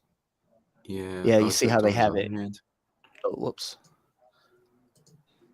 They have it wrapped around an open palm hand, so you can make it work. So this has some give to it, right? Or some bendy wire, because those two, like you said, Alexi, those two pictures made the effect look like two very different effect pieces. Bendy wire though. That's odd. Yeah, but that's like twisted, right? That looks very different. And that's straight. And then in that picture, it's kind of a mix between both, kind of. Yeah. I have a feeling it's not going to do anything, and this is very misleading. Yeah. There's also that. They would not lie to us, Kenny. When would they lie? But I'm kind of worried about how the paint's going to come across on this sculpted symbol, too. Mass produced. I feel like even this one doesn't look too great. You see it right there. Kind of a little bit of bleed over. You know who I think, if you guys have been watching the chat lately in like a lot of streams, The Watcher, all caps, they have been moaning about needing more Gamerverse for like the last 3 weeks that I've seen them in chats. So The Watcher, you better be watching, because here's all your Gamerverse stuff. Hope you're getting it all. Although I will say my friend Nick is very excited about this wave because he likes the game stuff. He's more of a video game guy. So good for Nick. So Nick, it's good for Nick. We love that for Nick. Good for Nick. We love it for you, Nick. So notice they've got these Spider-Man displayed on what, guys? Flight stands.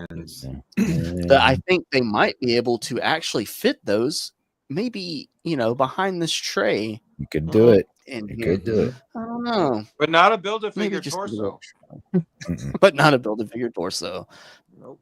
So I'm going to scroll down, and we'll just click on this. Click on it. RG. Okay. What up? Hey, RG.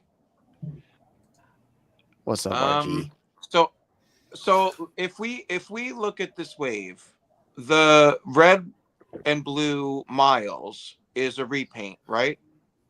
Are you talking about the Dominican one or the? No, The It's Puerto Rican.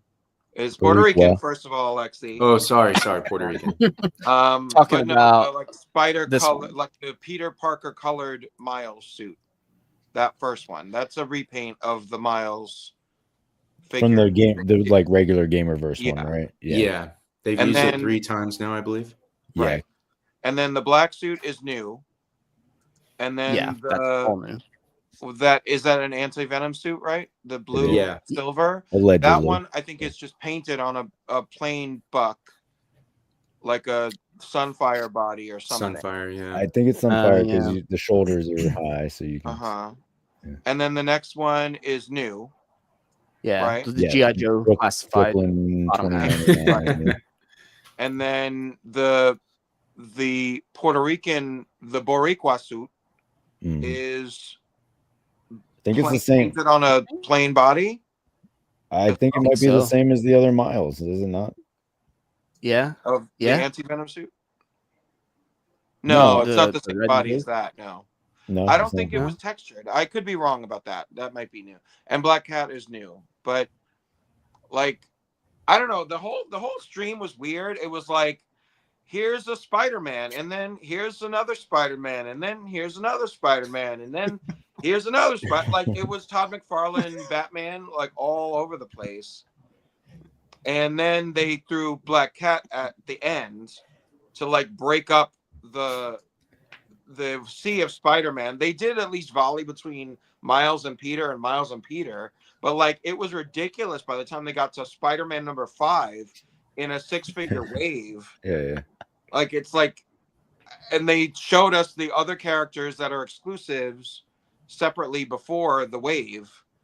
So it's like everyone in the chat was shouting for the villains, but it seems like, they spent the budget on like 2 or 3 new Spider-Man bodies and Black Cat, and then painted everything on the basic bodies they had. So like, I don't know if they would have done all that tooling for every random design of a villain. Yeah. Illustrated Fig says, where the F is Craven? So, and Yep. again, I'm not a gamer, so is Craven a big bad in the Yeah. game? Yeah, he's the main boss. Yeah, and he looks really cool too. So that would be a pretty awesome Craven figure. Mm-hmm. I mean, and he just had a movie that we don't talk about, but That like, honestly, that'll Wait, probably that get a came out? figure before the game. So Came and went. and then I did see in the chat also people were saying Venom should have wings or an option for wings, Mm-hmm. and he doesn't. So like, Well, we don't want to be $120, guys. Come on. right, exactly. This is going to be a $70 Venom, right? So, I think the main thing is this wave, if they're going to do it, it should have been done not long after the game came out. I know, like, just same as movies, you can't, gone are the days of, oh, here's a game or here's a movie, and also here are the figures along with it, right? right. well, did you watch Justin the Unparalleled stream yesterday? I have not got to catch it yet. I'm gonna have to catch it on the replay. Ryan talked about that. It's like when a new game comes out, like the game drops and then the audience responds to it, and then if it's successful, then they start talking about figures for it, and then it could take, he said, 18 months for those toys to make it out to the consumer. So like you're talking a 2 to 3 year window anyway. for an unproven property. You know, like there was the failed Avengers game that like right, and they put those figures out before the game, right? Well, I think they came out after or the like game, but around they were closer to the release. The game had already failed though. Like people just didn't love the game or the designs, and then everyone was like, "Well, why are there even figures of this?" You know, so like it's a risk that they take with the time, like with any game, because of the timeline. So like I don't know that they could or would put out a fully tooled wave of stuff for a game that like hasn't dropped yet. But but those were part of a Build-A-Figure wave too. I agree to an extent, but this is the second game, right? So the first game was wildly popular. Spider-Man's wildly popular. They should hedge their bet on that and put out the Avengers game, sure, but like Spider-Man, I think they should have done a little bit better in releasing these closer to the game release. But I don't know that makes a difference for the majority of Legends collectors. The Gamerverse stuff I think appeals to a different audience, but still that's fair. Some of the Legends audience, right? So I don't know. It just seems oddly late. I get like the time frame and everything, but I mean, we got the Brave New World stuff pretty quickly. And we all remember the very successful Eternals wave, right? Yeah, they did a really good job with the Harrison Ford likeness for the Brave New World. They talked about that on the stream. Ryan Ting talked about that on the stream too.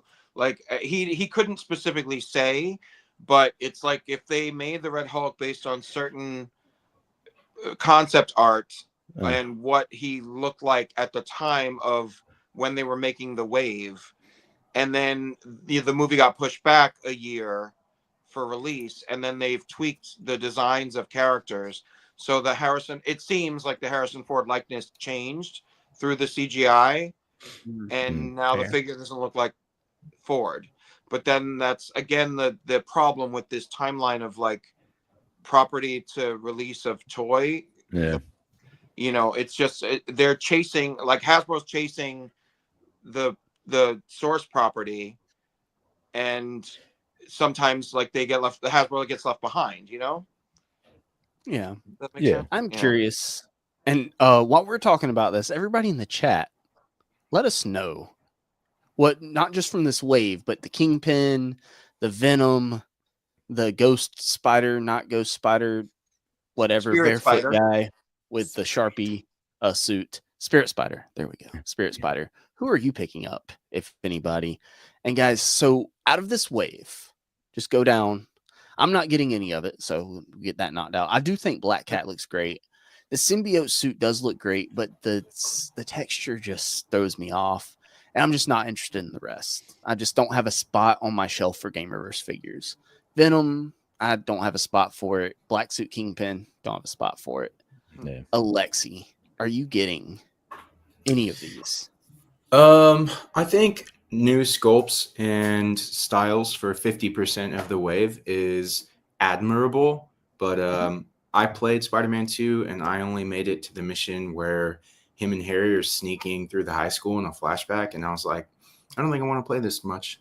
I never made it to where he gets the symbiote. I've never even seen the Venom villain in the game, so these are all going to be a pass for me. I'm just going to sit in the corner and Jomo and let everyone else enjoy them.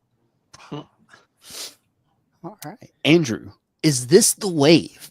Is this the first full wave of Marvel Legends you add to your shelf? No. But, you know, there's one that actually kind of is appealing. Okay. I don't know if I get it or not, but I might. It's the Boricua suit because you're Puerto Rican. We know, Andrew. Yes. Yeah, definitely. No, maybe the black suit Spider-Man. The black suit? Okay, yeah. It just looks good, in my opinion. Yeah. Yeah. We don't get molded symbols like that often. Yeah, I agree. That's cool. Yeah, I never played the games. Okay. But I mean, that one just looks pretty cool to me. So that's fair. That's fair. Kenny. Yeah, oh yeah. You're getting all of them. No, not all of them, but I am getting some. So I I'm gonna get the Bariqua suit. I like that. That's cool. I'll probably get the anti-venom suit. Spirit Spider I'll get. And I do think I'll get the Kingpin. Mostly because like I want to take the Baff Kingpin and finally put together the Shadow King, right? Combination. So I'll replace that Kingpin with the new one because frankly, the Kingpin for this wave looks nothing like the game Kingpin.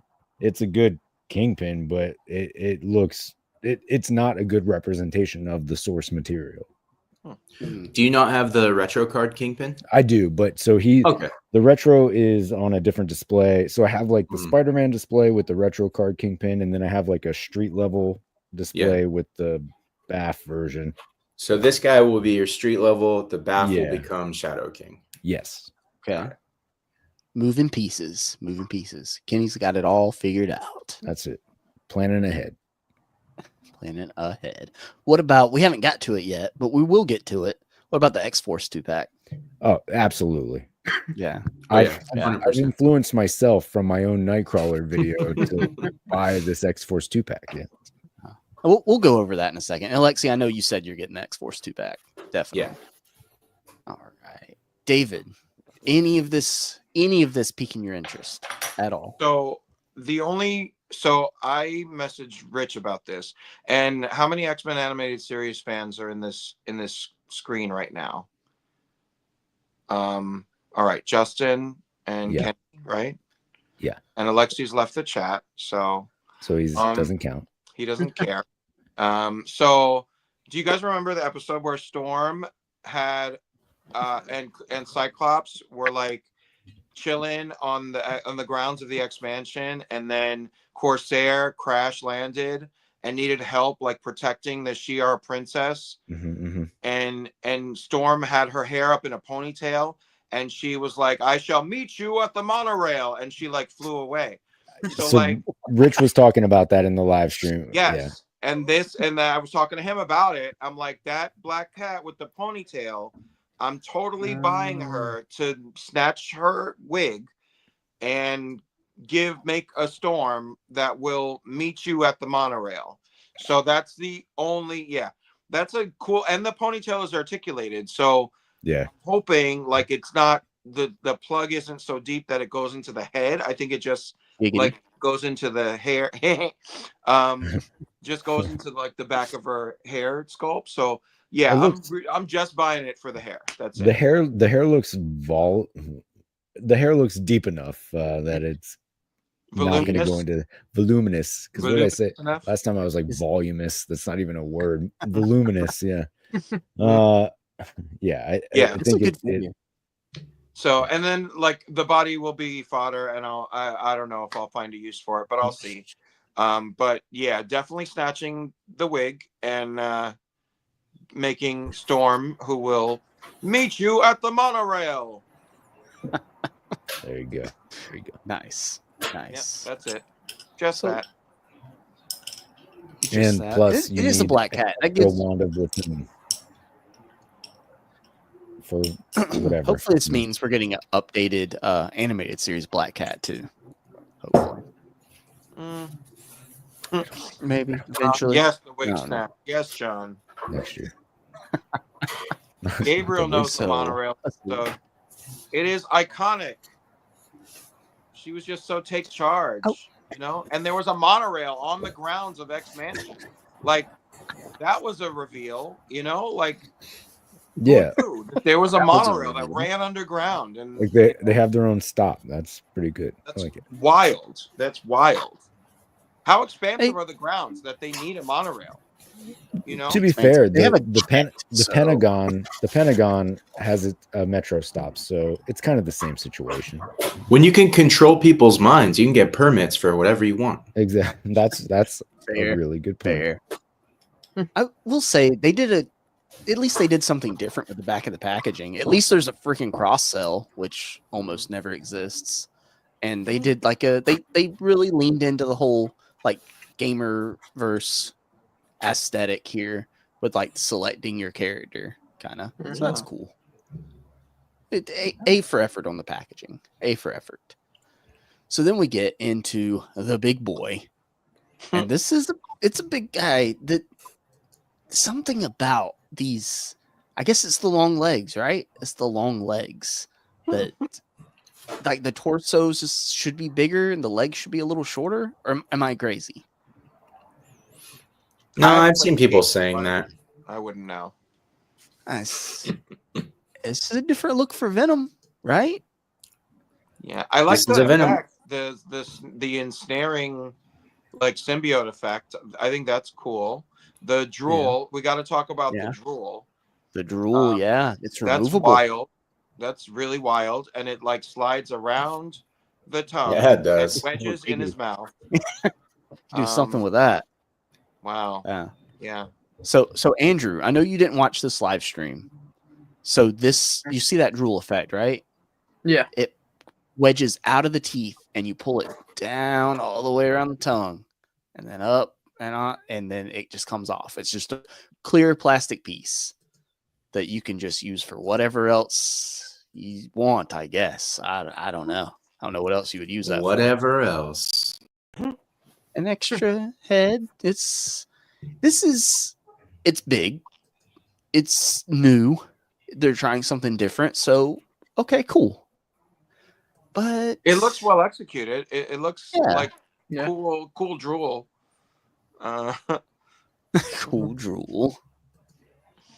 Yeah, there's that hand effect you're talking about, David. Mm-hmm. That's cool. I mean, it looks like he's like strong enough to like. There's pictures where he's like suspending a figure over his head. Like it looks pretty sturdy, and substantial. Yeah. So that's a cool idea.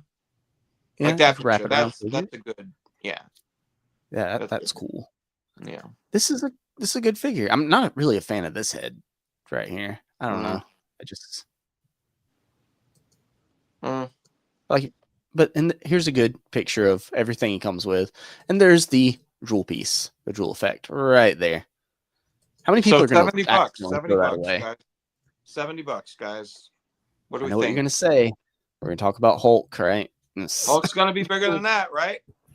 Yeah. Oh, we got St. James in the chat picking out old scabs. Oh, what do we got to say, St. James? David, did you peep the sculpt work and paint on Black Cat's boots? First of all, thank you, St. James, for the $5 super chat. Woo! So, St. James, I know what you did in that super chat. Never leave the cave without it. RG is saying that the Venom is going to be $59.99. So I may be wrong, which, you know what? I'd rather be wrong in that direction than how I was wrong with Maximum Series Spider-Man. So RG, then how much will Hulk be, do you think, RG? Ooh, that's a good question. Compared to this. And just saying. Compulsive collector, her boots are almost as impressive as that new Jean Grey's boots. So I got some shit from Rich about this because I super chatted this at Unparalleled's chat so that Ryan would need to acknowledge the fact that there are missing boots. And Rich is like, what a waste of a super chat. Like, why even bother? And I'm like they need to know that we we realize that there's no boots on the figure. And Kenny, were you in the chat? Were you there? I wasn't. So I wish I was, though. So Ryan answered it, and he was like, well, yeah, I believe she's missing like yellow boots, and I think it was just like the sheer volume of toys that we churn out that somehow that detail like fell through the cracks. But somebody approved the art design. She means nothing to them, is what packaging, which has that's the packaging has the yellow boots. It's so a shit excuse, man. It doesn't. Yeah, like that sounds like a fake answer to me. Like that, I don't believe that really nobody realized until that was the corporate version of touch grass. Yeah. But yeah, I had to call that shit out. Like that doesn't make any sense, and I'm not gonna see Ryan at any Comic-Con anytime soon. So we'll see him at New York Comic-Con in October. Yeah, but yeah. that's He's gonna. I'll have the Marvel girl by then, and And They'll then be we at Toy Fair, no? then we throw can it in his complain face. in person. They will, Yeah, then he's but gonna David beat and you over I the will head not. with a 97 Sentinel. I don't David. know. Actually, David might be. I'm not going to speak for David. I don't know. But What? we won't be at Toy Fair. Oh no, Yeah. I'm not. It's really for like It's just industry folks. yeah, industry people, and Yeah. like, and I don't think I But- count as that. But we're on Collecting Justified. We are industry Yeah. folks. So I'm Right. wondering And- when we can get like press passes and like. I was gonna you say, know, I think Yeah. you can get press passes if your channel has like a certain number of followers. maybe I next need one of you guys to go so I can get insider information on my damn awful Playmates Power Rangers. Okay. year. I mean, if I could be invited to like the influencer breakfast and like sit with like I really want to go to that. Yeah. like Shartimus and whoever else that shows up, like that would be wild. But then I can like confront Ryan directly about the boots. How dare you, Ryan? You should wear big yellow boots. Oh my god, I'd have to. I would have to. I would Absolutely. do full Marvel Girl cosplay with the boots to like. Yeah. You see, Yeah. See how good it looks. How easy is this? What are you doing? I feel like Ryan seems like such a nice guy, though, David. You'd like yeah, he start is, berating, and then you'd feel bad. And Yeah. No, he is a very Sorry, nice guy, Ryan. and like so I, and this is kind of veering off the Spider-Man topic, but you know, Oh, are we? I did 3 What? chats we in don't that do that. in that stream. The second one was asking about is like it's getting frustrating to not complete teams, and like is there any urgency with like Rachel Gray and Farrell to like get that done? And Ryan did say yes, there is. We've been aware of Rachel for several years, and now we are aware of Farrell. And so he said yes. So that kind of gives me hope that they could be on the slate within this year, because he can't say that they're going to be revealed at San Diego Comic-Con. Hang tight, Right. you know, like he's not going to Yeah. say that. But like it wasn't that he started making excuses for why they're not going to be released for another 3 years, you know? So that was good. And then I made a point to ask about like if they're pulling away from brick and mortar stores with this increase in like fan channel releases and less Build-A-Figure waves in this year. So he kind of answered generically, like, just because we're doing fan channel doesn't mean we're not going to be at brick and mortar.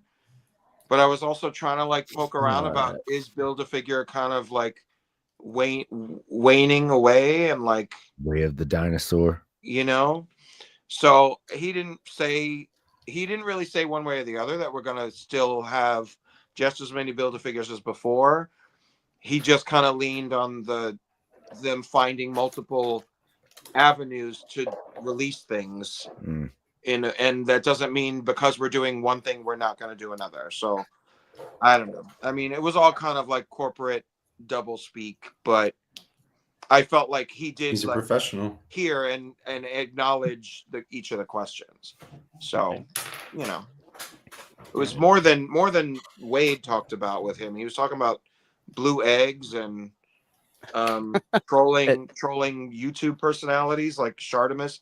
People in the comments were like trolling Shartimus and calling him a shill. Dude, so Ryan, that's like the popular New thing thing to to do for a subset of collectors right now. I don't. It's a wasted energy to me, but whatever. People do whatever they want. But, I'll be right back if you guys want to just address the chat. So, I see a couple questions. To RG's point, all right, it takes 50,000 subs and a certain amount of views. Now, RG, if we all combine our subs, maybe we can go as a collective, you know, like a conglomerate of action figure YouTubers association situation, if you will. That's a lot of Asians. I think Asians really drive the point, and that's what gets us there. So just saying. So okay, so Toy Fair I have to reread that and really understand it. Toy Fair requires YouTube influencers to have 50,000 subscribers and a certain amount of views Instagrammers need to have 50K to 75K followers. Wow, that's an exclusive club. That's big. That's like Not there. that's pretty significant, right? Like Yeah. even some popular YouTubers don't have that 50,000 mark, you know. So yeah. Does Dan Who have 50K subscribers? No, and No, like not he even doesn't. like X Manny or just even displaying model behavior, like those guys don't even have 50K. Right. Yeah. So like 50K is That's wild. I'm trying. I think I'm trying to even break Shartimus 4K. is only around like 65K or something. no, he has 650,000. Oh, it's 650K. Close, My bad. Close-ish. Yeah. Yeah, might be. I don't know where they, you know, but I'm struggling to break 4K. So anybody want to follow me on Instagram? You know, David _ Evan _ Smith. What about Jarhead's question, David? What do you think about Ryan's pizza comparison?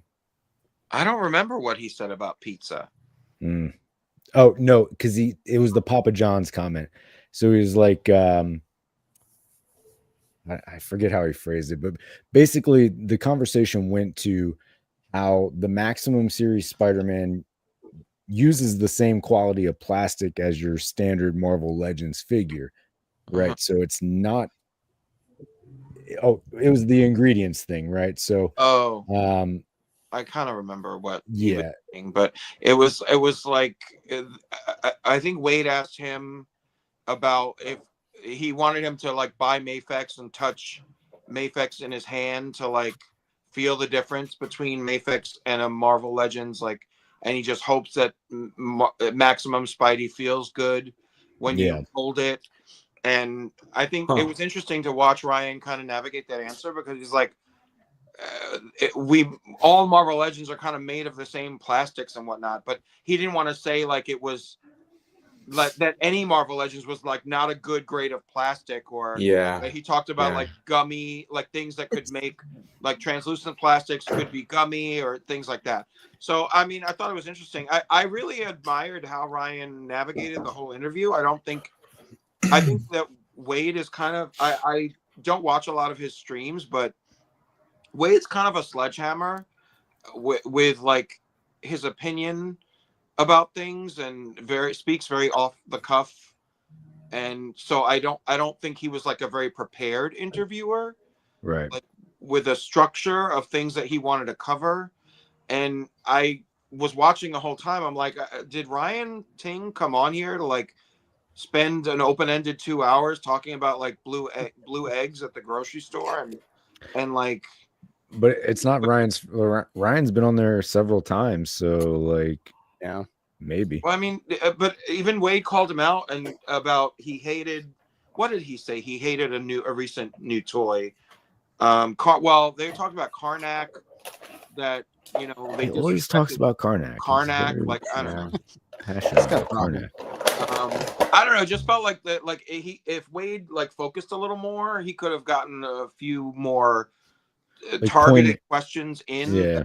Got yielded better answers than the double speak that Ryan kind of has to do to not reveal new things and you know, like talk shit about his own brand. And you know, Ryan mentioned like, oh, he said he hated the way Wade said that he hated the way Hasbro handled the Giant Man eyes, and like they just should have like automatically shipped out replacement eyes to everybody that bought a Giant Man without you needing to like go out of your way to call somebody and ask for a replacement set. And Ryan was like, oh, well, maybe we should have just shipped everybody 2 Giant Men, you know, for free. And, you know, like, and I was like, oh, shots fired. Yeah. Or just put the correct shit in the thing. You know, it's not a, that was never an option. It's not a $25 figure, you know, it's. But it's the thing, it's like, it's not realistic for Wade to expect that they are going to just automatically take on the cost of replacing every unit if you don't ask for a replacement, you know, like, but shouldn't you as a company? Well, probably should, but is it really what a company's going to do? And is that something that's really within Ryan's job description, that it's even a purpose of Wade telling him that, you know, like, yes, he's what, a marketer? He's marketing. Marketer? Yeah. So it's like I think that, and Wade said this. It's like Ryan and Dan and Dwight are kind of the face of it. So he doesn't envy their job, that they need to Absolutely get all not. back and heat about every angle of Legends. And like he asked him about pricing and like, why didn't you announce the price before the pre-order or like in the stream? And Ryan's like, well, we'd never do that. Like they've never talked about pricing. So, and I think that's a very fair point. They never talk about pricing. Like, I get it's a new thing and people had no idea of what the pricing would be, but there's no like precedent for that. It's not like, oh, hey, this new Spider-Man wave, this is going to be $24.99. This is going to be $49.99. It never happens. So yeah, that whole group of argument, I agree with that. There's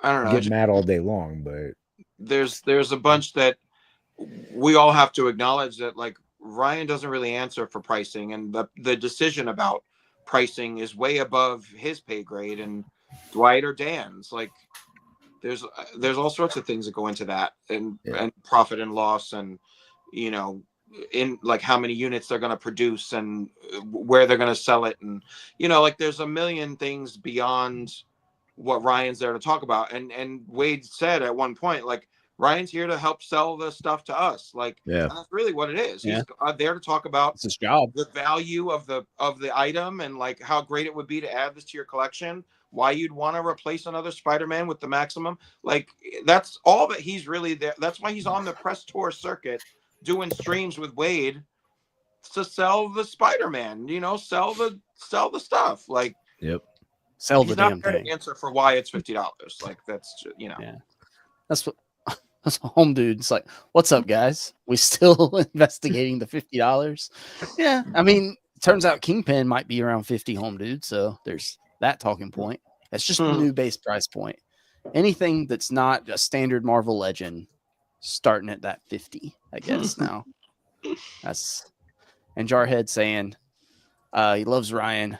Wade caught him off guard a couple times. Yeah. They never talk about price. And but it's also like when you conduct an interview, like if you're fortunate enough to get an executive from Hasbro to come on a stream, like you there needs to be a certain level of like respect and decorum that you conduct the interview with. So like to make them want to continue to visit you. Like I think that they patronize Dan Hu because Dan Hu is respectful and positive about all of this stuff and knows not to like throw something at Ryan that he's not responsible for. And like you don't like there's just certain ways that like he could have brought a little more tact and finesse to the interview, Wade. I mean, like to make Ryan want to sign up 3 months from now to come back, like I don't know. St. James, remember everyone thought Dragon Man was going to be 125 to 150 and it came in at 85. They just throw darts. Yeah. I mean, great. I loved that Dragon Man was 85. Like, but then compare that to what is Maximum Hulk going to be. So we're going off of different release models and, structures of projects. Joe, I agree. But I think at this point, like, Wade has a little bit of clout because he has his own line, right, of the Odious figures. Yeah. So that it's a very he's like genuinely kind of friends with Dan Yoon too. So. Yeah. So I to me, I guess that's where that is. I don't, but I agree with David though. Like if you're gonna have these guys on your stream, be more poignant. Have like an actual interview. Like I guess it's a little bit. I just don't think that's his brand, though. No, absolutely, it's more casual, and that's cool and all. But what are we getting from it? You guys are expecting a caveman to write poetry. I think you're going to be disappointed. That's quite fair. literally. That's fair. Wow. I mean, we just got to get them unjustified. That's what we need to. Right. That'll be super professional. There we go. I'm going to actually let Andrew write all the questions. Hey. There we go. Like, you don't know how well Spider-Man, why? Will there be another Wolverine? We'll just softball the hell out of it. And then what you do is you softball the hell out of it and then randomly insert like just some like very poignant questions. And, like, do a draft. They like that. Yeah. Here we go. But. So let's see here. There was a couple more things. Oh, God, we just got to get through this. Oh, sorry to back about the. Oh no. I think honestly, the last thing we really have to talk about. Cardback asked that we talk about cooler things. So, hey, I think there was 2 new Mayfex announcements too. You know. Oh yeah, we can get into that. If you guys are feeling frisky. Yeah. But this 2-pack, we can briefly talk about it. Alexi, I know you're really excited about this. This is, I think, the last thing.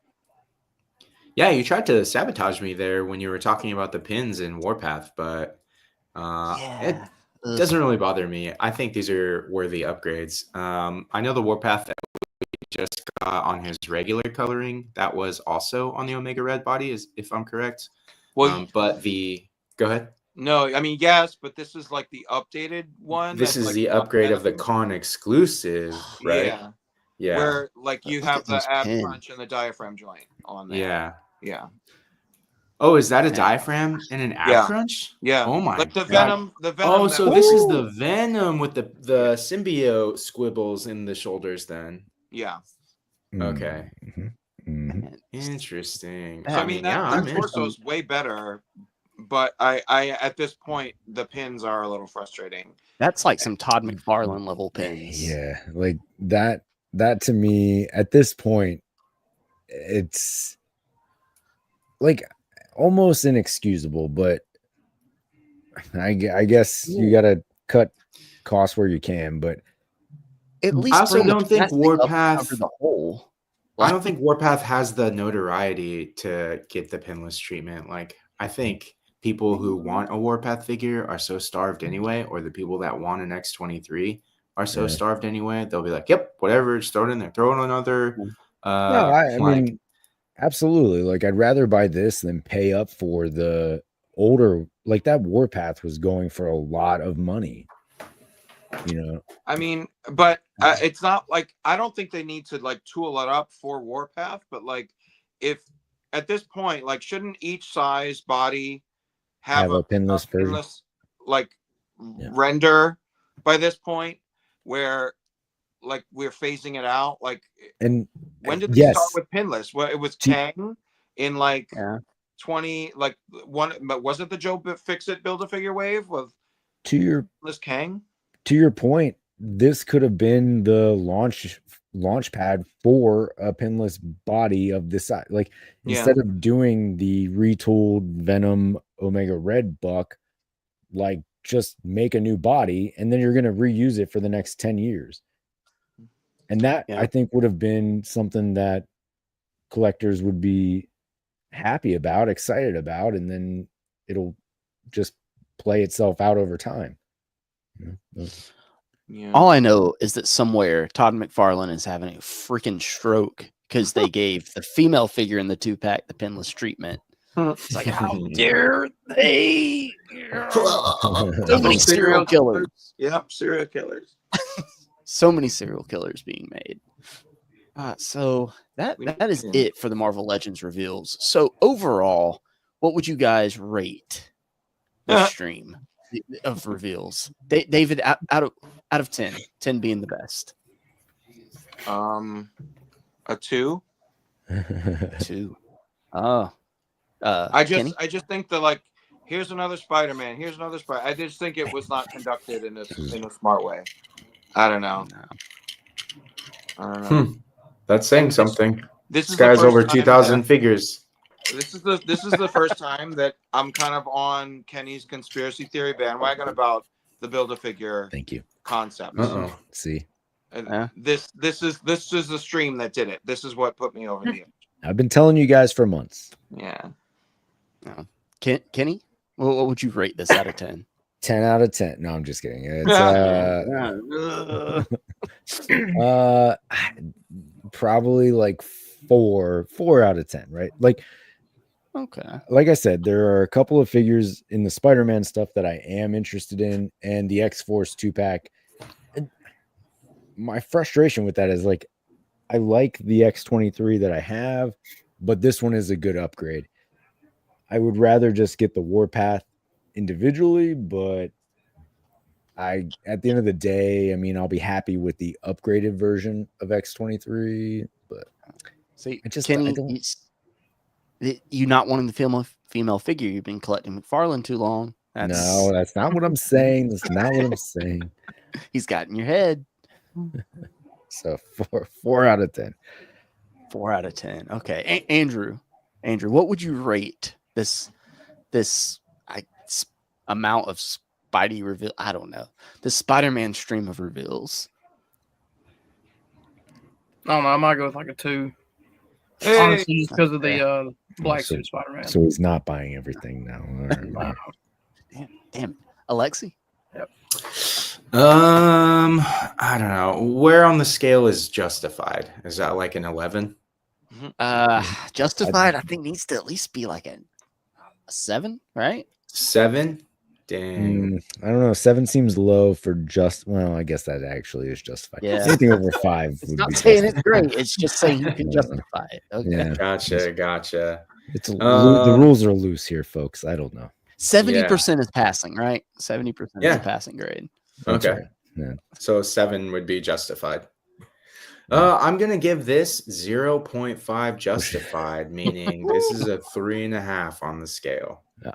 Ooh, yeah. There's a couple of figures that I definitely want. The X-Force 2-pack. And then I do, like I said, I admire the symbiote suit figure, and Black Cat is a cool body and upgrade. But other than that, not for me. Yeah. I don't want the Colombian flag, Miles. Oh, You're just picking. It's a Texas flag. Texan Miles. Tex-Mex Miles. Tex-Mex. Oh no, this is like a Tex-Mex bag of like Spider-Man colored figures and everything. Yeah. So I gotta say, I'm with David, and well, Andrew, you said 2, right? mm-hmm. Kenny said 4. I'm at 2 out of 10. As this doesn't really, none of this jives with my current Marvel Legends collection, because I keep cutting back on Legends because I keep collecting other shit, basically. That'll happen. I do want to go through. We asked everybody to let us know what they were excited for out of this, what they were picking up. Illustrated Fig says No one gonna said get it. them all. Yeah. Because Stope, he just loves Spider-Man games. Rick, none. Absolutely none. Art G says cherry picking, Black Suit, Brooklyn 2099, Black Cat, Venom, Kingpin. The rest will be long game. Yeah, there's going to be a lot of this. Ended up at like Ross, Ollie's. These are going to be super cheap on the Pulse seasonal sale. Ooh, yeah. Yeah. Jarhead, easy pass on all of this. Going to get the X-Force 2-pack, even though I'm disappointed. Yep. Mike Hex. Did we ever? Who doubted? Who doubted? I think he said that like 4 times in the chat. We all already knew, though. Joe O'Neill says he'll grab Kingpin if he goes on sale. Otherwise, don't really need him. Happy for those that want this wave. Yeah, exactly. Yeah, same.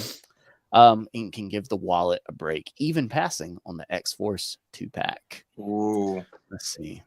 Joe O'Neill, Joe Mowing in the chat. Oh, yeah. I think so much Joe Mowing. St. James picking up Anti-Venom. Suit, Miles. Black Cat, Spirit Spider for the head, just for the head. Gabriel getting Venom, X-Force 2-pack, Black Cat, and the special Miles. There we go. Boricua. Bless you. God bless you. It's the Belize suit. John Morrissey getting Ghost Spider because he appeared in one panel in the comics. See, told you. Okay. grab the X-Force 2-pack when it goes on sale because it probably will go on sale. And I think that is it for all the pickup for what everyone said they were picking up. So guys, we are finally done with the Spider-Man, but let's see here. There's more on Toy Arc. Ooh. There's more. Also, So as you get to the other stuff, isn't it weird that they kind of squeeze the X-Force 2-pack into this? Like, yeah, they didn't know knew, where to put it. they knew. Oh, like let's do a whole Gamerverse wave, but we need to throw a mutant in here to like make of this. Yeah, word. I know. I'm excited about these two figures. Mm-hmm. Damn. Yeah, 89 Batman. I know David's picking this up as well. Here, so Can't wait. Right. But has that been popping up? I know I've seen people getting the Batman Begins and Scarecrow, but I haven't seen anybody finding this yet. No, it actually does look pretty good. Shit. Damn it. Mm-hmm. It looks good. Yeah, for does. McFarlane. Cloth wired cape. This does have a wire, right? No, I think it's those L-shaped posts that he can hold in his, like when he does the wings out. Yeah. Not wings out. You know what I mean. Arms out. Yeah. That's it. So no wire. Yeah. That's disappointing. Yeah. Man. It still looks good. It still looks good. I need an 89 Batman in my collection. So there we go. I'm already indoctrinated in Todd McFarlane's stuff. So I like this. But go ahead. No, go ahead, Kenny. No, I was just because I have like the 89 Batman from the stupid Flash movie. Now I can't sell that. No one's gonna want that. No. Why'd you buy that? Because I wanted a Michael Keaton Batman. That wasn't a NECA figure, I guess. I don't know. Didn't play the long game, man. You know, it's just look. There's only so much time. You know, like in life. Yeah. Okay. Oh, got John throwing up in the chat. But this is nice. I like it. He comes with a good amount of accessories too. And notice they don't. Oh wait, yeah, they did do an accessory layout for the Batman Begins. It's just this. This. What is that fist? It's like he stabbed himself with his batarangs. Yeah, that looks is weird. He holding it between his fingers? Yeah, that's not really translating too well. Yeah. Huh? Is it batarangs? I think so. Yeah, I think so. The size doesn't really mesh well with the size of the floating batarang. I don't like it. The 89 Batman comes with a lot, and this comes with very little. Something about this suit. I need to go back and watch Batman Begins. I'm gonna get it. I've already pre-ordered this. So it looks pretty accurate. Yeah. Yeah. I guess maybe I like the dark. In my mind, I remember the suit from the other two movies more. Yeah, like the sectional armor. Yeah. So it looks good though. I will say Todd is doing good on most of his likenesses with these newer figures. Yeah. If only he could get rid of the pins and these huge. Look at that joint. Oh my god! Look at that. No, that we're stuck with that huge joint. Yeah. It's not going anywhere until Jada scoops in and gets the license. Hopefully, please, Jada, please. So those are nice. So, Alexi, how many of the Todd McFarlane Batman are you ordering? I ordered one case of each to get dumped right into the river. Yeah. No, I think the Batman Begins suit looks cool. There are not a lot of Batman. As a Batman collector, there are not a lot of Batman Begins figures out there. Mafex has some, and then like the Mattel Multiverse. I think they did, but they're all crap, including this one. The sculpt looks cool though. I'm sure it'll look great in a museum pose or like, vanilla pose on the shelf. They do. I look will good. definitely. That's what they all do. Yeah, I will definitely be Joe-moing in the corner with this. This is a wired cape, at least. Wired cape. So there's that. Let's see. Alexi. Any pictures of that What- $299 Superman? That Amazon leak? I'm really like I said, it's Fortress of Solitude for sure, but like It's got to be, right? yeah. Oh, I want to talk Probably about comes this. with the little with the dog, right? Well, for $299 it better, but it doesn't. It's a I'm pure sure. breed. That's why it's so expensive. Yeah.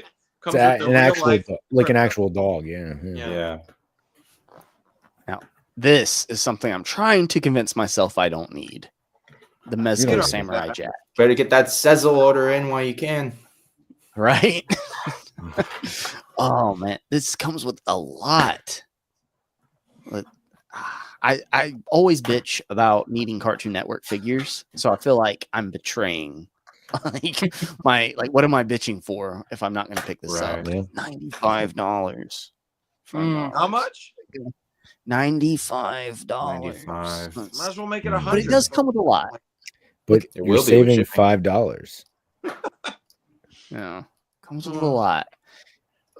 My question is, are Mezco going to continue doing some Cartoon Network figures? Oh yeah, there's a third panel of what it comes with. It comes with the portal and the arrows and the what's the need for the multiple arrows is my question. Could have probably saved that plastic, Yeah. honestly. How much is the shipping? Well, that depends where you well, order it from. Yeah, order from Big Bad, it's $4. $4. So Yeah, now right. it's $99. Okay. Right.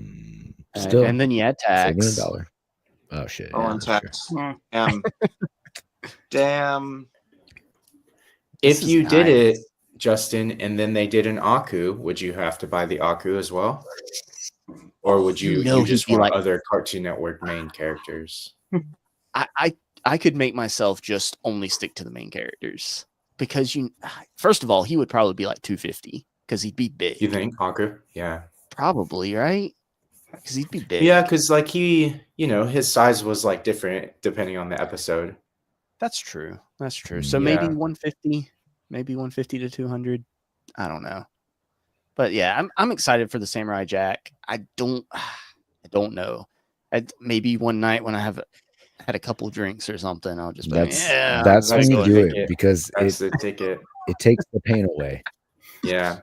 Compulsive collector in the chat says better to pay $100 now, Justin, than $200 later. Damn it, John! Don't make that sense. sounds compulsive. Mezcos never go down after release. Alexi, you said there was some Mafex. Yeah, there should be a Star Wars Mafex reveal and an Aquaman Mafex reveal. I thought it would be on Toy Arc. If not, should be. Yeah, I didn't know how to send it to you. Let me Would it see be on here. Instagram? Because I have a link for a Reddit page for both of them. I could probably pull up the Reddit link. Let's see. Let me message it to you. I'll send it in our chat.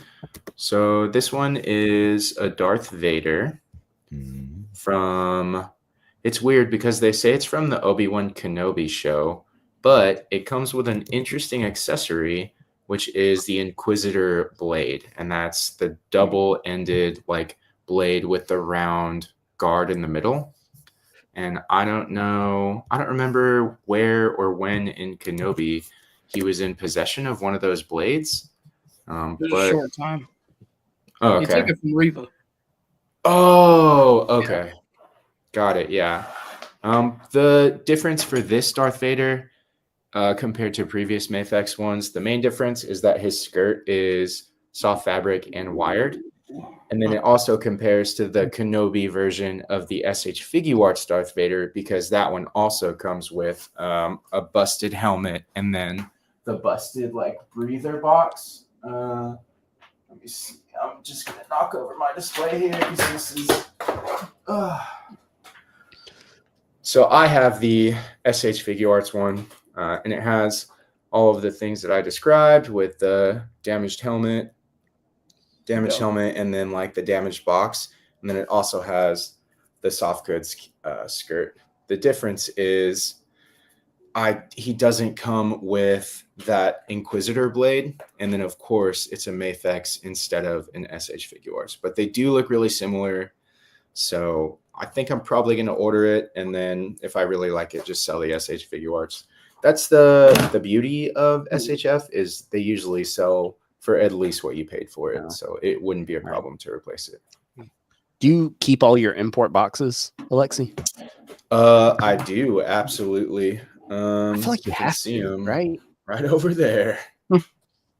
They take up space, but the Like, value you get from being able to repack it to sell They it go all the way up to the the amount I paid for this, I'm keeping the box, right? yeah. And you don't have to put all the accessories in a baggie. You just leave all the accessories in the tray. So Yep. that's what I do.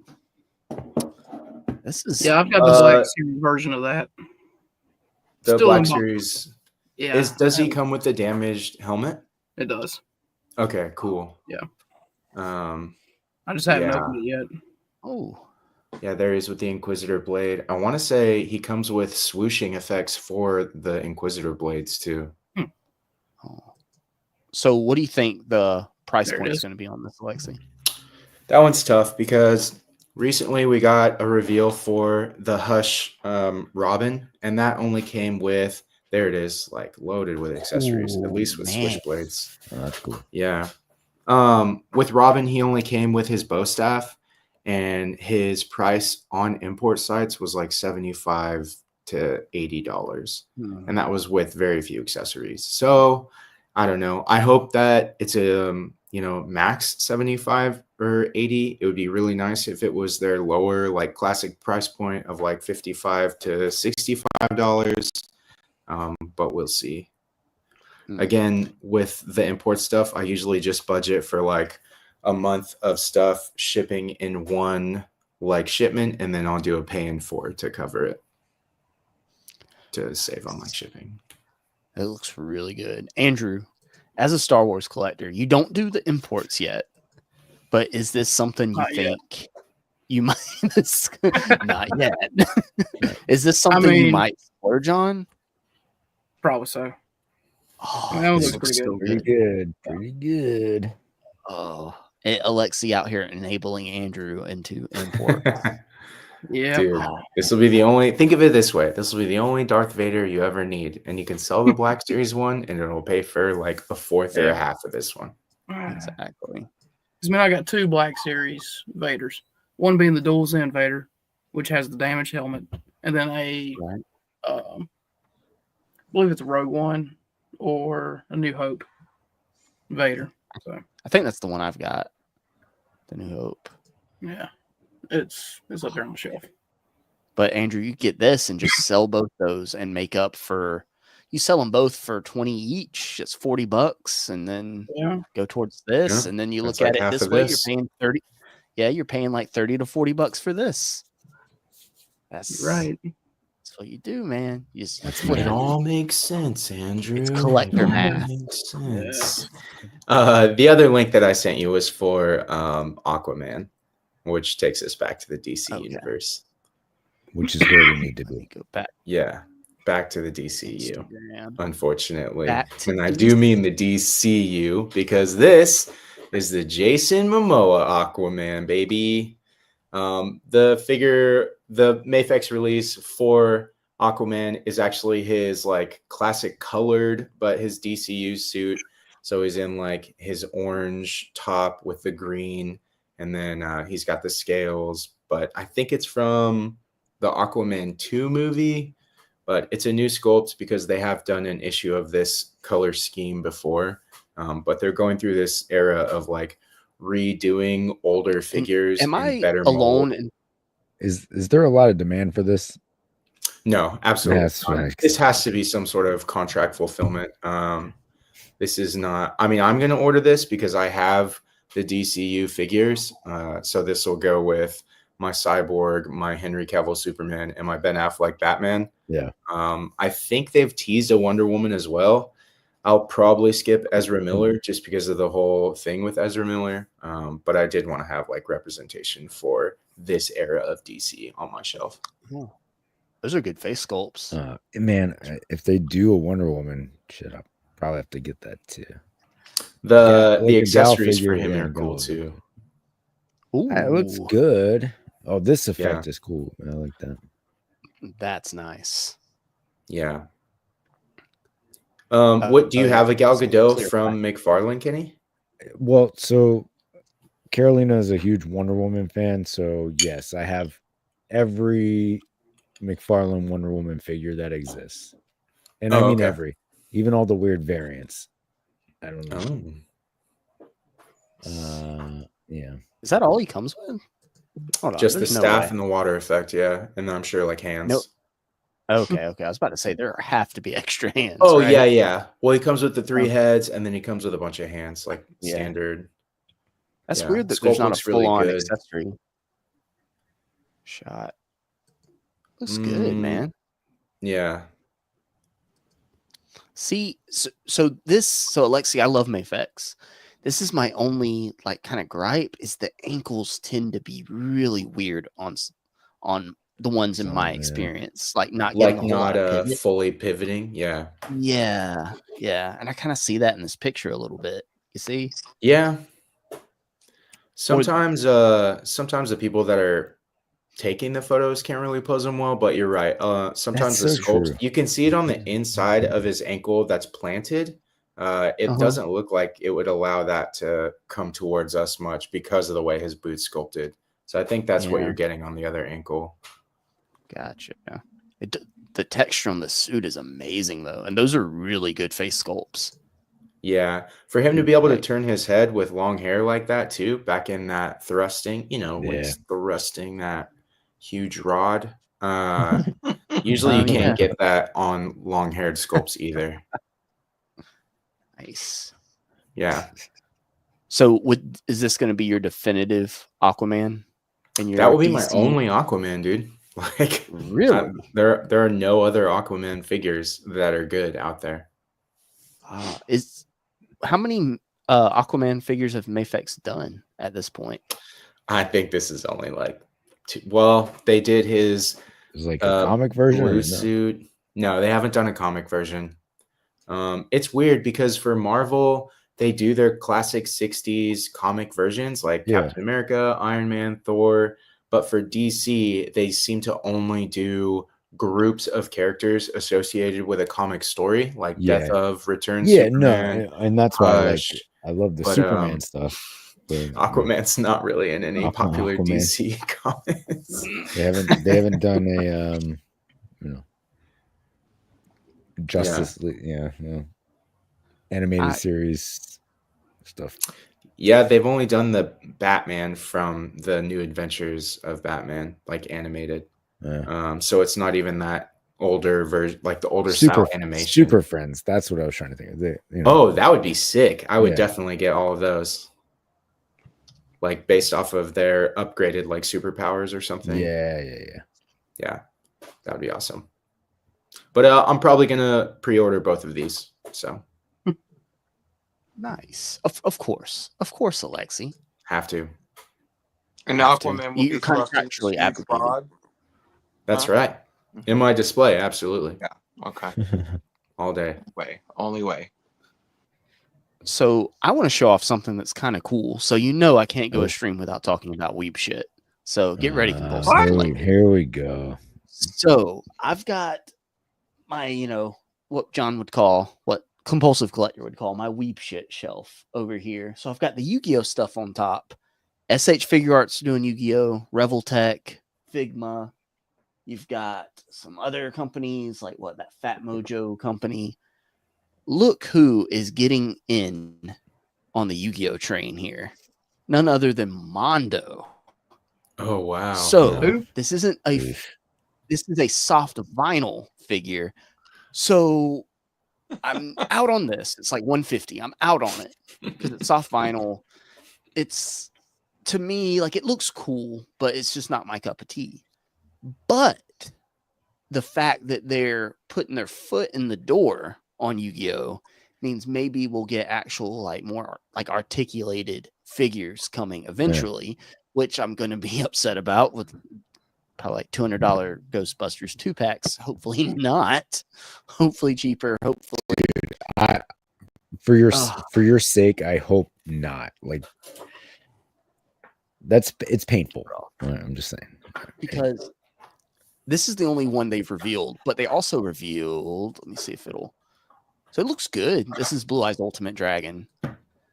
Let's see. They did, yes, 11.5 inches tall. Yeah. They're also doing these card posters, which is kind of cool. So this is what I'm really tempted on. So they're doing one soft vinyl. They're doing 3 posters, I believe. Yeah. And that's the box for Blue Eyes Ultimate. So would that soft vinyl scale with a Yugi figure? Dude. Honestly, it's 11.5 inches tall. You could make it work. I wish that. No, not really. But you'd have to play with perspective. It's too big. It's too small. This should be a lot bigger. Like a 6-inch Yugi figure. This should probably be more like Giant Man size. Oh, got it. Yeah. The card thing is a cool idea, though. If like Marvel did that with the 90s cards, I would be like a poster out of the 90s card. Yeah, that would be kind of cool. Yeah, I'm cautious. What about a comic book with each figure? A mini comic book. It's like a little mini comic. RG's asking if I collect Yu-Gi-Oh cards. I used to have a very extensive, very huge Yu-Gi-Oh card collection. I ended up selling a lot of it. Now I'm backtracking, and every time I pick up a Yu-Gi-Oh figure from a company, I go and I backtrack on TCG Player and get that card, like one of the original cards, to go with the figure. So I do that. Because yes, John, yes, Compulsive Collector says, and here we go. Eye roll emoji. Yep. But that's it for the weep shit so far. Dark Magician's coming out this year. A lot of companies are kind of dipping into Yu-Gi-Oh. There's also, let me see if I can find it. Reveltech they're doing even more Yu-Gi-Oh stuff. Are you planning to get the posters? No, I don't have wall space anymore. I was gonna ask, like, do you have a hallway or somewhere that you're gonna put those posters in? Oh, plenty. We've got a lot of wall space downstairs, and our staircase actually has a lot of wall space. See, that's staircase. That's what you got to do. Do it. Maybe. But and that's what I did with my Superman posters down the staircase. I'm not even gonna ask. I've got like in this room. I've got a couple more posters I need to put up. So I had those shorter shelves here where these white shelves are now. And I had the big Power Rangers poster with the flip heads and the protective cases beside it. That's now right above me, like above my desk. And I've got some floating shelves to the left of that. But then I've got a Yu-Gi-Oh poster I need to hang up somewhere. It's already in a frame. I've got a Dragon Ball Z twist on Starry Night that Andrew actually got me. Andrew found for me. That I need to put back up. And I've got this really cool Pokemon like art. This guy that does like the like thrift store art. Oh yeah. Oh, and then yeah. Okay, I know what you're talking about. Yeah, that's cool. I like that guy. Oh yeah. So I've got that I need to put back up on the wall. So my wife walked in here after I put these shelves up, and she was looking at the wall with the floating shelves, and now that's too tall. There's no wall space. She was like, "Where are you going to put these posters?" I'm like, "I've got a plan. Okay, it's all going to work out." And I'm like, I'm not exactly too sure, but I've got a plan, guys. If anybody asks, I have a plan. I've still got like the shelves that were here. I've got to figure out where those are going. So, got some space right here, and I don't know. I'll have a new room video once I get everything figured out. I'm very happy with these taller shelves though, and eventually I might replace the cubes with just a bunch of these. Although running the lights through the shelving was an absolute pain in the ass. Yeah. So I'm going to absolutely crash out if like one strand of lights goes out and I have to replace the whole thing. I'm going to lose my freaking mind. I have some LED strip lights that I haven't put up because I'm I'm just not ready for the frustration.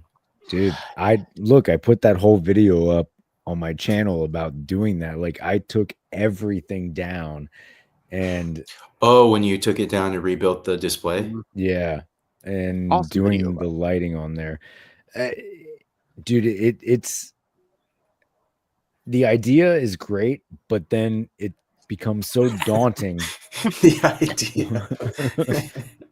Once everything is off the shelf, and then you're looking at this and you're like, what life have I chose for myself? Like, what are we doing here? what are we doing here? Yeah. What about you, David? You just have the lights that are built for the displays for the what are they called again?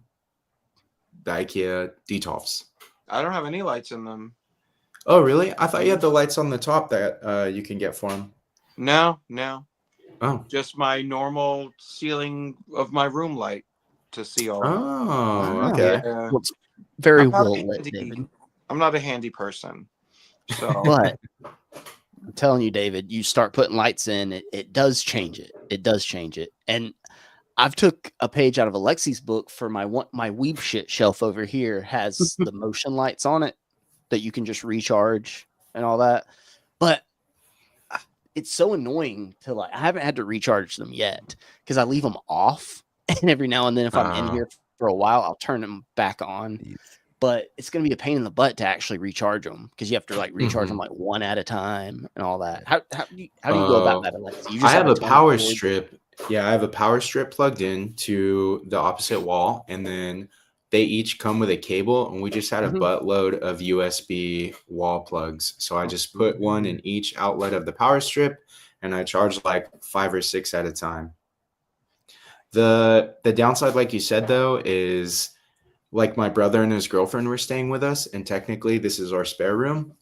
So I moved the table out of there and I set a bed up for them. But the first night that they were going to bed, I was like, oh, I just have to turn off every single light in there. They're going to keep going on and off while you guys are sleeping because they are motion sensor. Yeah. These lights are really good, though. That's it. Yeah, that's what we have. Yep. They're great, David. You just put them on with a little sticky that you can put on the top of the Detolf, and that's a little magnet plate, and it'll just stick up there. And then they're motion sensor, or you can leave them on. They have 5 settings. I'm using one right now. Ooh. Yeah. And they're USB-C rechargeable. So you just unmagnet it and then plug it in and then put it back up there when you're ready. Well, my birthday is April 6th. So I have 17 Detolf cases and 4 shelves per case. So, depends on how much you love me for my birthday. 17 Detolf cases is only 8 packages of lights. So we'll see. I don't know. How much is each package? I think they're only $15. Yeah, they weren't bad. We can see what we can shake out of the Legends and Liquor pockets. Right. But I'm still rearranging my shelves over here. I want to do a full cartoon tier on the cubes, going all the way across. I'm at the point where there's very few figures on the floor finally, and it's just kind of figuring some things together. That's such a good place to be, and what people don't understand, I'm with you. I have a pile of figures on the floor over here, and then at my review station I have a pile of boxes over. There's just piles of things, right? Little piles, but once you get that on the shelf and the floor is clear, it's a beautiful thing. Yeah, right. And then you have a closet that's just a nightmare that you never want to open. We don't talk about the closet. My wife asked me the other day. She was like, "Oh, is there room in that closet?" In that room? I just shook my head. Don't open the door. We don't open that door. We don't open that door. I moved more than a year ago, and I just emptied a box of gray retro card, Marvel Legends, the gray retro card, and put them on the wall finally. So I was able to kill one box that has been sitting in my bedroom since I moved in September 2023. So it was a good feeling. It was a good feeling done with that box. Yeah, You know, So it feels good. When we first bought our house, the what used to be my collection room across the hall was like where we just put all the boxes of all this junk that we just didn't have time to unpack, didn't know where we were putting it. And just throughout like the first 2 years we lived in this house, we slowly worked through the cardboard boxes and getting rid of everything. And it felt like that was a task that was never going to be done. And it was terrible. I think I'm down to 5 cardboard boxes that I haven't unpacked yet, and it's been a year and 6 months, a year and a half. So you reached You're the making point where good like, time. How did I have all this crap somewhere in that old house? Like, where did all this go? It's a good question. Yeah, Mike Heck says doom piles. Andrew, I'm curious because you're someone who you don't have your display up yet on how you want it. No. When in your mind, when you're building your display in a display room or wherever you're going to put it, what shelves? I'm curious because hopefully we can join together and help keep you from making a mistake with what shelf you choose.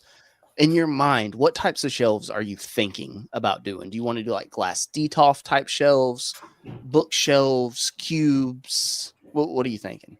So I'm in between the cubes and the bookshelves. Dude. Because I would like to build like this just massive cantina scene. Yeah. So I'll definitely need the bookshelf. You have to go with those ones I sent.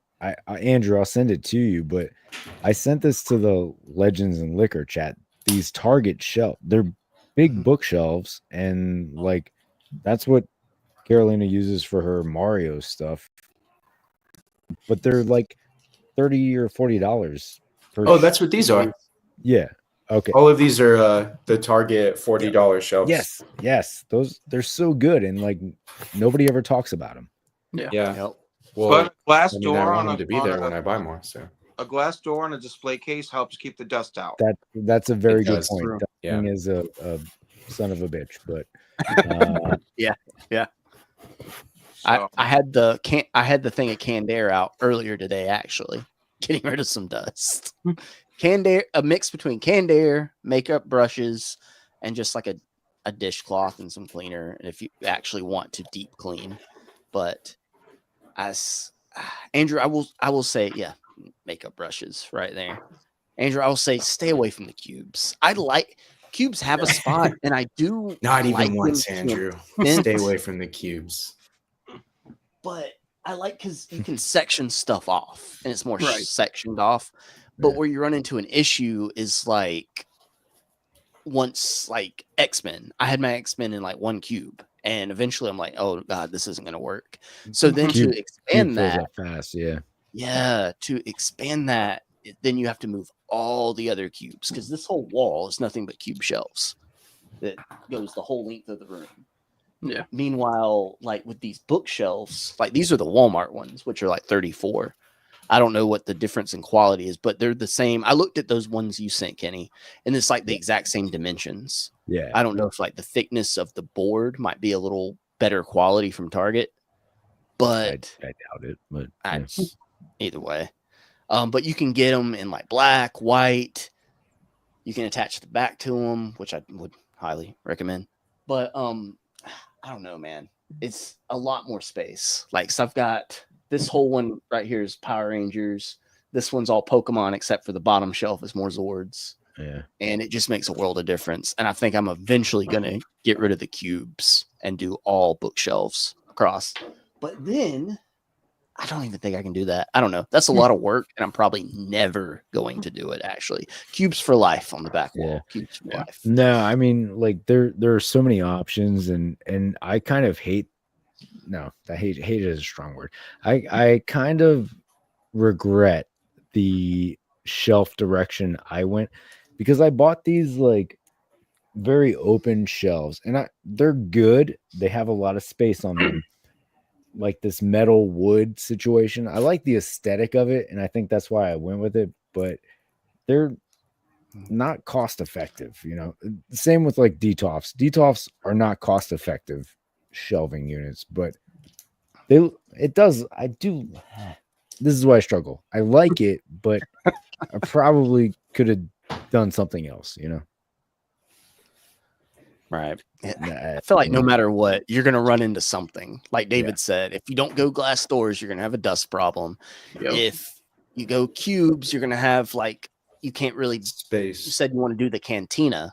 You're going to have to go bookshelves, I think, unless I have like on top of the cubes, you have more space to do like, so I don't know if y'all can tell here, but my animated X-Men and Marvel stuff are on that top now across the cubes, getting ready for the 97 Sentinel, and I'm considering getting a NECA street scene to put up there with it to give like some more height to more of the X-Men and everything, give them like a spot to, you know, Shopping mall diorama. yeah, but the cost I can get a street scene for what, like probably 80 on Big Bad. No, the thing's like $120. What are you talking about? Fuck. The NECA street scene? Yeah. Oh, yeah, easily. Yeah. I don't know. I feel like I just need something more with height right there. So I've got the Spider-Man display on the what do you call it, like the fire escape shelf, and then that's gonna flow into the X-Men with the 97 Sentinels and all that. And then I moved my Batman the Animated Series figures up, which terrifies me. Those are in some of the top cubes now, because we all know how those love to fall over. So something's going to break eventually, falling. Did you use a little clear circle stand so stand them up? On the Batman Animated Series stuff, they don't have foot pegs. None of them? No. The build That's so figures do, I think. frustrating. Like, why make a figure without a peg hole on the foot? I hate that, man. And those figures are the ones that don't stand well. Well, the figure's so tiny, you couldn't even put a hole in it. Yeah. The female figures, no. Millhouse has peg holes. All right, I'm just saying. Showing off Millhouse holes on the stream. I got those mill holes. Whoa. Mill holes. Whoa. St. James sent me a picture on Instagram. Let me. Okay, well, that's not appropriate for the stream, so don't show that. Please. Oh no. This is a different chat. This, you got the private, and then, but yeah. So bravo, St. James. He did away with his closet. Yeah, St. James. I love how this looks, man. I love the carve out there. Yep. Like that. That's such a cool thing. That looks so good. I wish I had a carve out area. That's cool. Yeah. I like It just sucks that you have to wear the same exact outfit every day now. Well, sacrifices that we make, you know. Worth it. He said it's 2 desks stacked together. Oh, I see it. Bunk desks. More room for activities. That's right. Yep. Yeah. Here's it more like filled out. Oh, he's got the long boxes on the bottom. Nice. Ooh. Nice. And this is his Legions display. Yeah, it looks like Legions with some Dungeons and Dragons mixed in. Like just swords and sorcery in general. Awesome. Okay. Awesome. You know, Cloud and Bring Toys to Work got to him. Right. You can get so creative. That's why, Andrew, when you finally get ready to display everything, I'm just so excited. I have to come over and like just help you, and it's going to be even greater. You'll be involved. Greater, because when we reach that point where there's so many figures on the floor, and it's like, oh, what am I going to do with this? I'm like, peace out, man. I got to go home. Deal with it. Go. All right, brother. Catch you tomorrow. All right. You figure all this out. I'm going to help you pose everything on the shelf when you figure out where it's all going. Okay, see ya. That's. Oh, yeah. St. James said the top shelf of the double stacked desks is for the Mega Dragon. Yeah, you're going to need a whole desk for the Mega Dragon. And Homebrew says, cool, but too much wasted space above. You can always do more shelving. You can do some floating shelves above there. Floating shelves are kind of a pain in the butt to install, but I'd got some for my wife to put out in the hall for some of her Disney stuff. and I liked them so much I backtracked, and that's what I got for this room. And it comes, I think it's like only like $34 for 4 shelves, and they're probably about a foot long. But if you want, you can like stagger them, or you can like put them together and like double them up. Oh, there we go. What you got there, Alexi? That's my core X-Men, and then the Sentinels above them on floating shelves. Nice. And the HasLab Sentinel?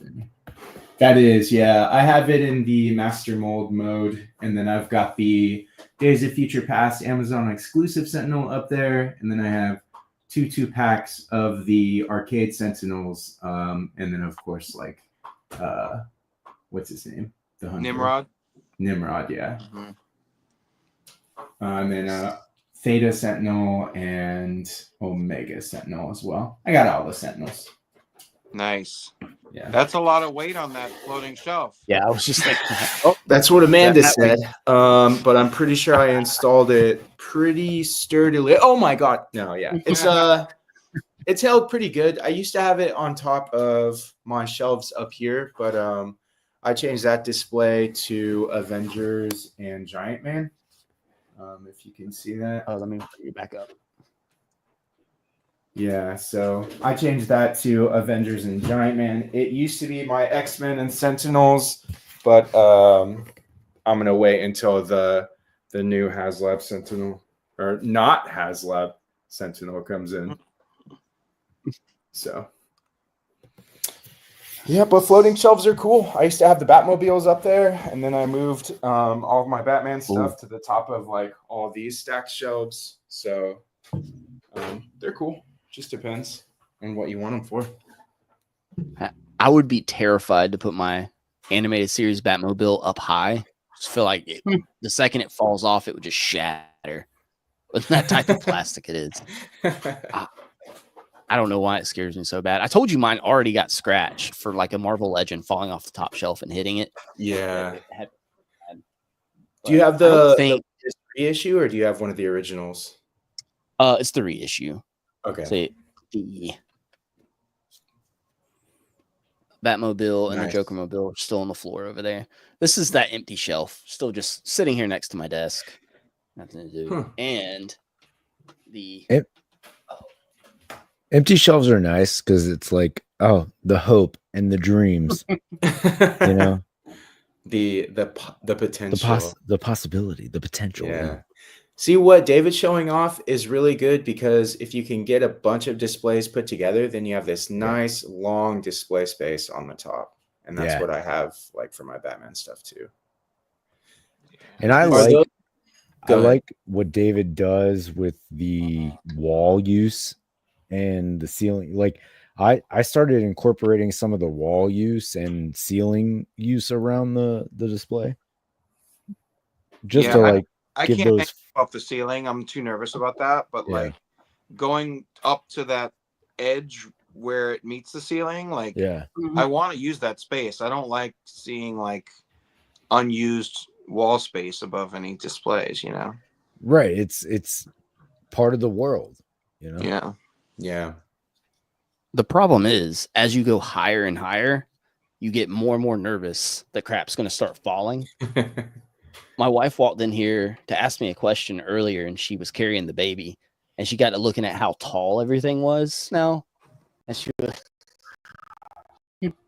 was like, I don't know if I want the kids in here, to be honest. What if something falls and like hits them in the head? They'll learn. It's a chance you have to take. Yeah.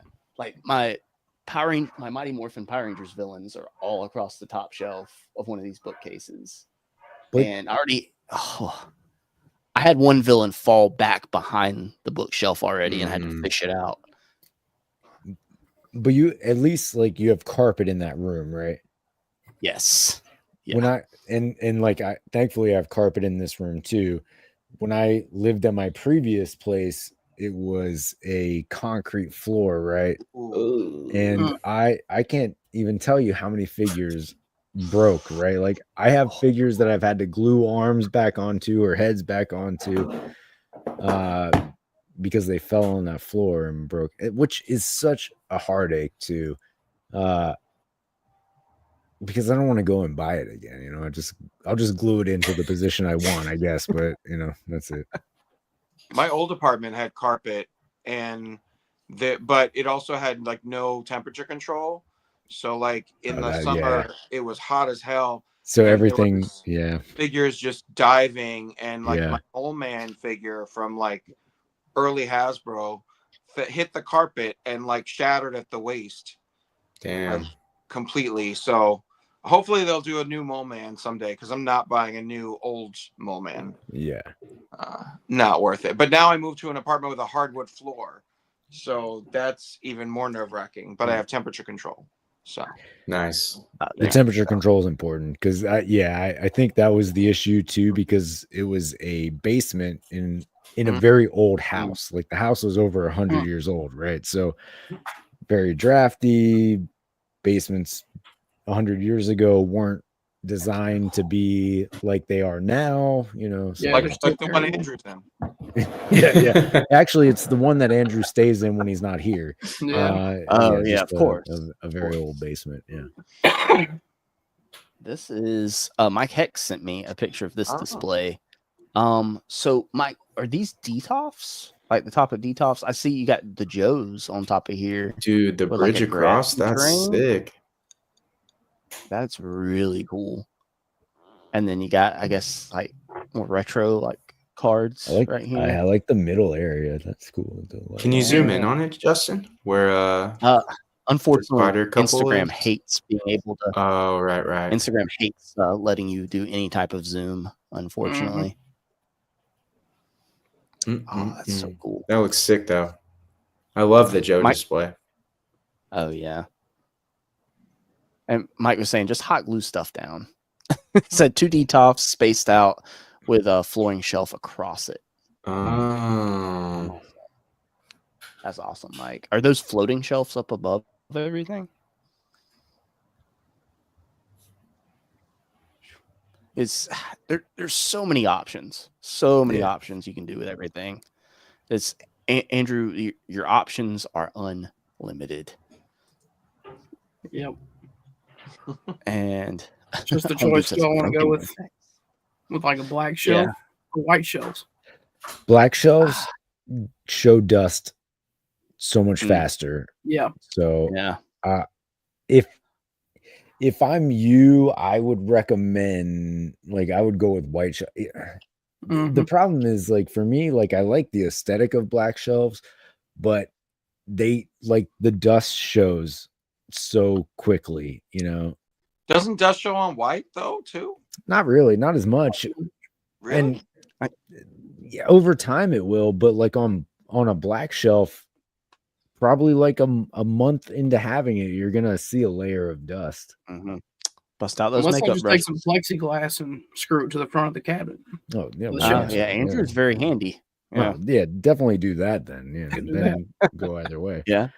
Just make your own DTOFs, Andrew. I do want to say, guys, that's why I like the brown. That's why that is why I like these though, because they are brown shelves, so the dust doesn't show at all, right? Like I don't have to dust. That's what my cubes are brown, and the dust doesn't show. The dust shows on the white bookshelves a little more. I do want to say, guys, that we're, like I said, this is a more laid back stream, so we're just chit chatting here at the end. But between all of our different watch points, we currently had 57 people watching. Oh, wow. So, pretty good. Is that a record? Yeah. Everybody loves this. So, yep, that's a record. That is a record. So, if you're watching, wherever you're watching from, make sure you're subscribed to the Just Justin Collects YouTube channel so you can catch Collecting Justified every Saturday night at 8:45 p.m. Eastern Standard Time. Also, while you're doing that, there's links in the description. So if you're not following any of these guys on screen on Instagram, you can go ahead and correct that mistake and follow everybody. And Kenny's link to his YouTube, if you're here and not subscribed to Kenny, Encounter Culture, is down there as well. Make sure you're subscribed to Encounter Culture for all the early reviews before those dastardly Brits get those figures. Right. That's right. That's right. Apparently, we have to get to 50K subscribers. Yeah, or Toy Fair. We're So way off the mark. By next Right. year, though, we'll be We're there. only 49K away. Okay. Yeah, We're yeah. I only mean, it's 49K Yeah. away. That's doable. It's doable. there Absolutely. there has to be like 49,000 other people out there that would be at least marginally interested in yeah, any of this. So Right. for just saying, sure. yeah. Hey, Angel Seeker's here. Yay. Hi, David. Hey, But yeah, I like having topics, but at the same time, I want to make sure we just take time to casually talk and engage with the chat more sometimes too. And Mike says dust just blends into dioramas. Just put dioramas everywhere. There you That's go. fair. Yeah. That's very fair. That's very fair. And Home Dude says he can't do white shelves because they look feminine. Well, I like my white shelf, Home Dude. Okay, I like my white shelf. Well, Justin's got all those little gay shelves behind him. Right? How dare you? And I'm gonna be honest with you guys. The floating shelves right here are white too. So Wow. yes. So. But then I've got all this brown back here too. And you know what they say: the blacker the shelf, the sweeter the display. That's Okay. that's right. They do Okay. say that. I've heard that. Yeah, I've heard that. I do think I was gonna try to do one of these bookshelves like with my Batmobiles or my Batmobile in them, like on one shelf, maybe the Joker Mobile on another. The Batmobile's too long for even one of these bookshelves. It wouldn't fit. So. Dude, yeah, the animated series one is painfully long. So long. That's so painfully long. So you know? long. It's tough, man. It's tough. Yeah. But I don't know. I've actually got a catch-all shelf with some like diorama pieces and stuff for like display and like photos, like the McFarlane stuff, a couch, a kitchen, and all that. What? On a shelf in front of half of the closet door. I'm almost like, is that going to stay there? I was like, yeah, I don't need both closet doors. It's one of those where you like, open. I only need to open one. I only need the one. It's fine. I only need the one. It's fine. But I'm excited about moving stuff around. And I love that with the Andrew lighting. What are you thinking about lighting? Are you worried about lighting with your shelves? We're just going to build your display for you in the stream. I know, right?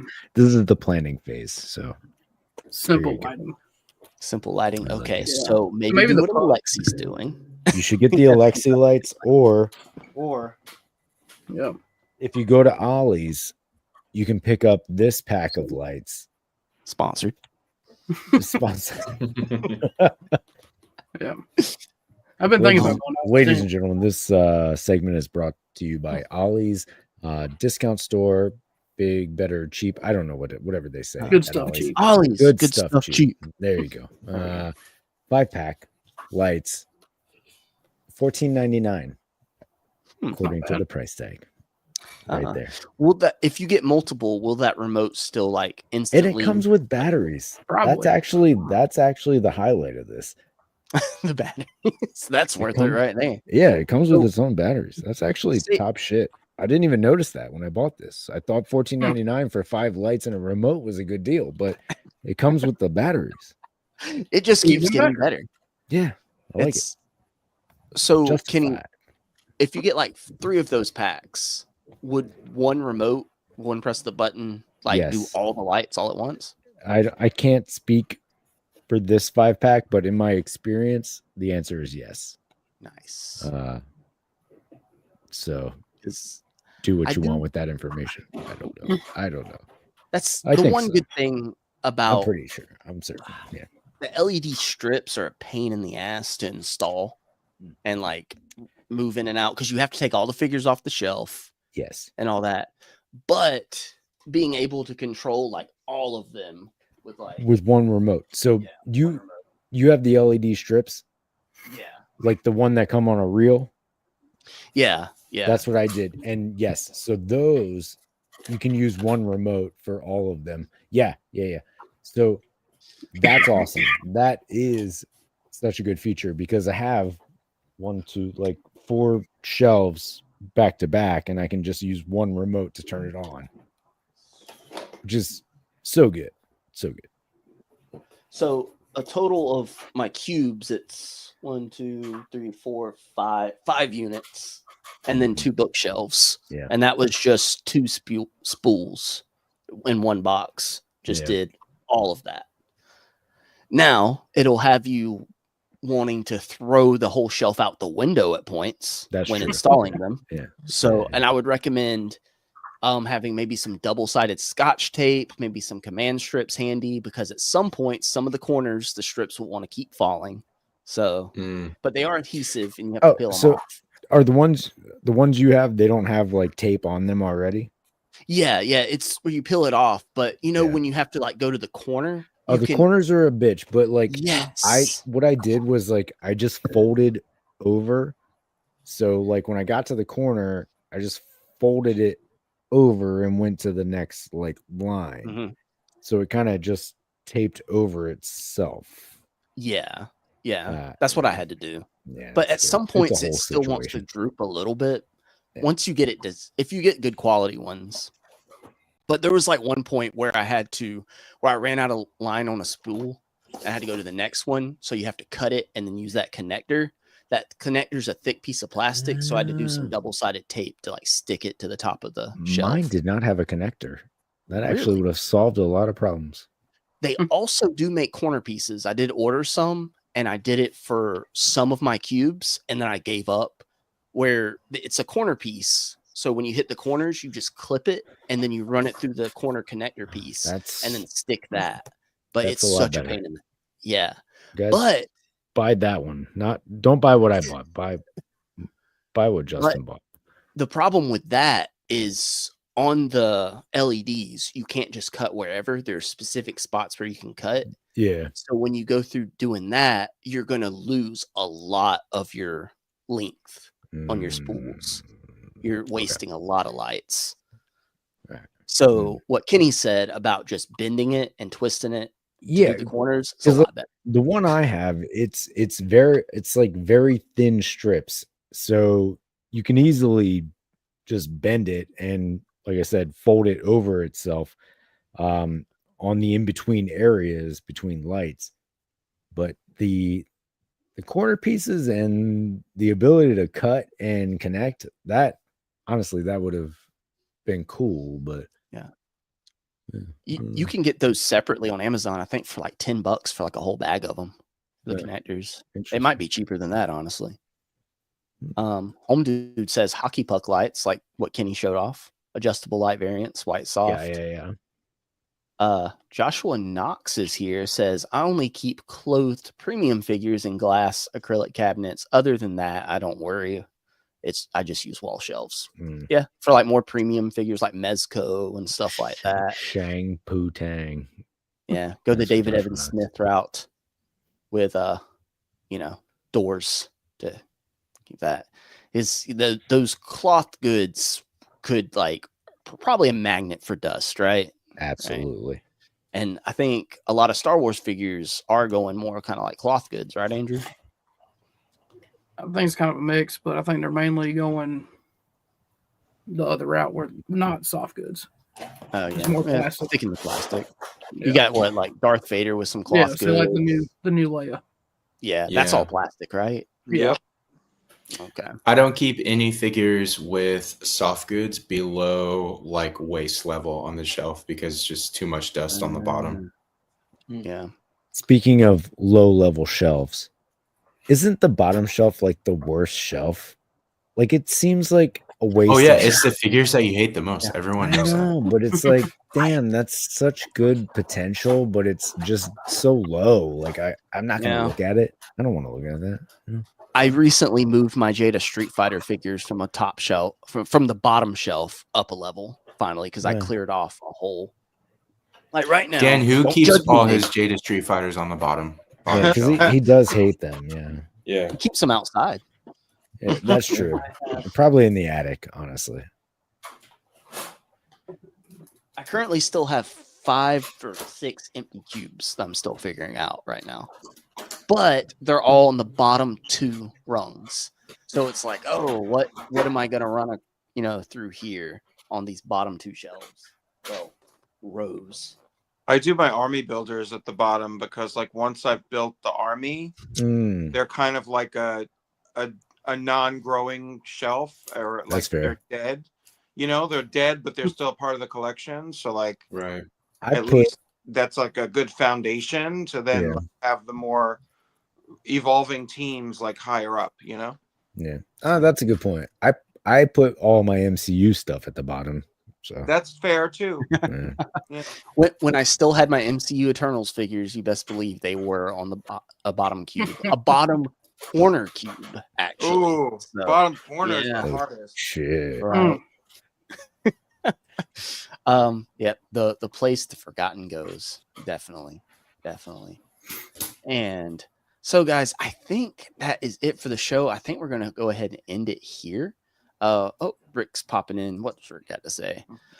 See, this is the content. That's he wants to. We need to talk about the bottom shelf. Mm-hmm. No the one bottom talks shelf about content. Hulk, right my there. Hulk display is my bottom shelf. That's the only. I have 4 bottom displays. Only one of them is complete, and it's my Hulk display because they're all plastic. None of them have soft goods, so I could just hit them with the makeup brush and like they dust right off. Yeah. And Holmes says my Mezco. I hate it. That Maximum Series Hulk's going straight to the bottom shelf. Home Dude says Mezco's or third-party figures that are clothed. I don't know. I'm tired. Usually get rotated and don't stay out on the display for too long. They go back to the box. Yeah, that's why the one Mezco I had. That's why I'm iffy on the Samurai Jack. It'll be my only current Mezco. I had the Green Ranger Mezco and I sold it because I was just too nervous to like move it around or mess with it because I didn't want it to poke through the cloth and then it's like basically worthless. You can't do anything with it. So, but the Samurai Jack's a robe, so I think that probably would work better. Like Mezco stuff is cool if it's something you love, right? Like I have Wolverine and I have Superman, obviously, but they're like I don't envy people who collect just Mezco. Like that's an expensive hobby. So yeah. But if it's something you actually are very passionate about, I would recommend it. Like I love this Wolverine is a fantastic figure. Yeah. But I wouldn't buy like any other Marvel character. And same with Superman. Like I have Superman, but I wouldn't buy any other DC character from Mezco, right? Like it's just kind of where I draw the line. It's the same thing I do with Mafex too. Like I only buy Wolverine or Superman Mafex figures, right? So, but Kenny, if you don't buy more Mafex figures, what are you going to do with all those extra clothes you keep ordering off AliExpress? That's a good point. I do have. I returned it. It's gone. It's fine. Alexi, that Doc Ock, I think, does like the whole Mezco aesthetic of it looking kind of baggy and the characters tend to look kind of chubby. Really works for Doc Ock.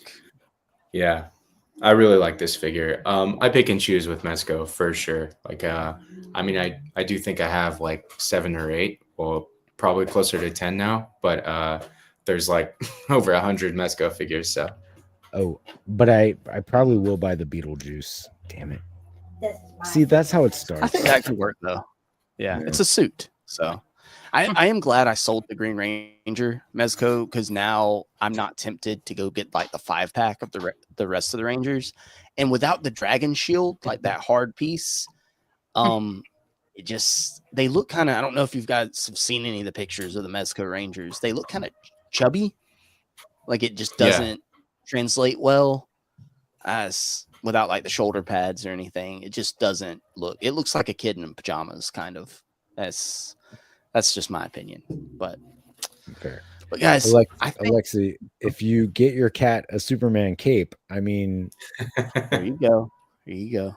I'm just saying, Halloween options. All right. We tried to do like a stencil with hair coloring on the dog one year, and she freaked the fuck out. That makes sense. Yeah. But I'll try it. The cat's way more chill, so maybe this year. Fair enough. Yeah. What could possibly go wrong? Justin keeps trying to end the stream, but I'm trying to keep this going. So I'm just saying.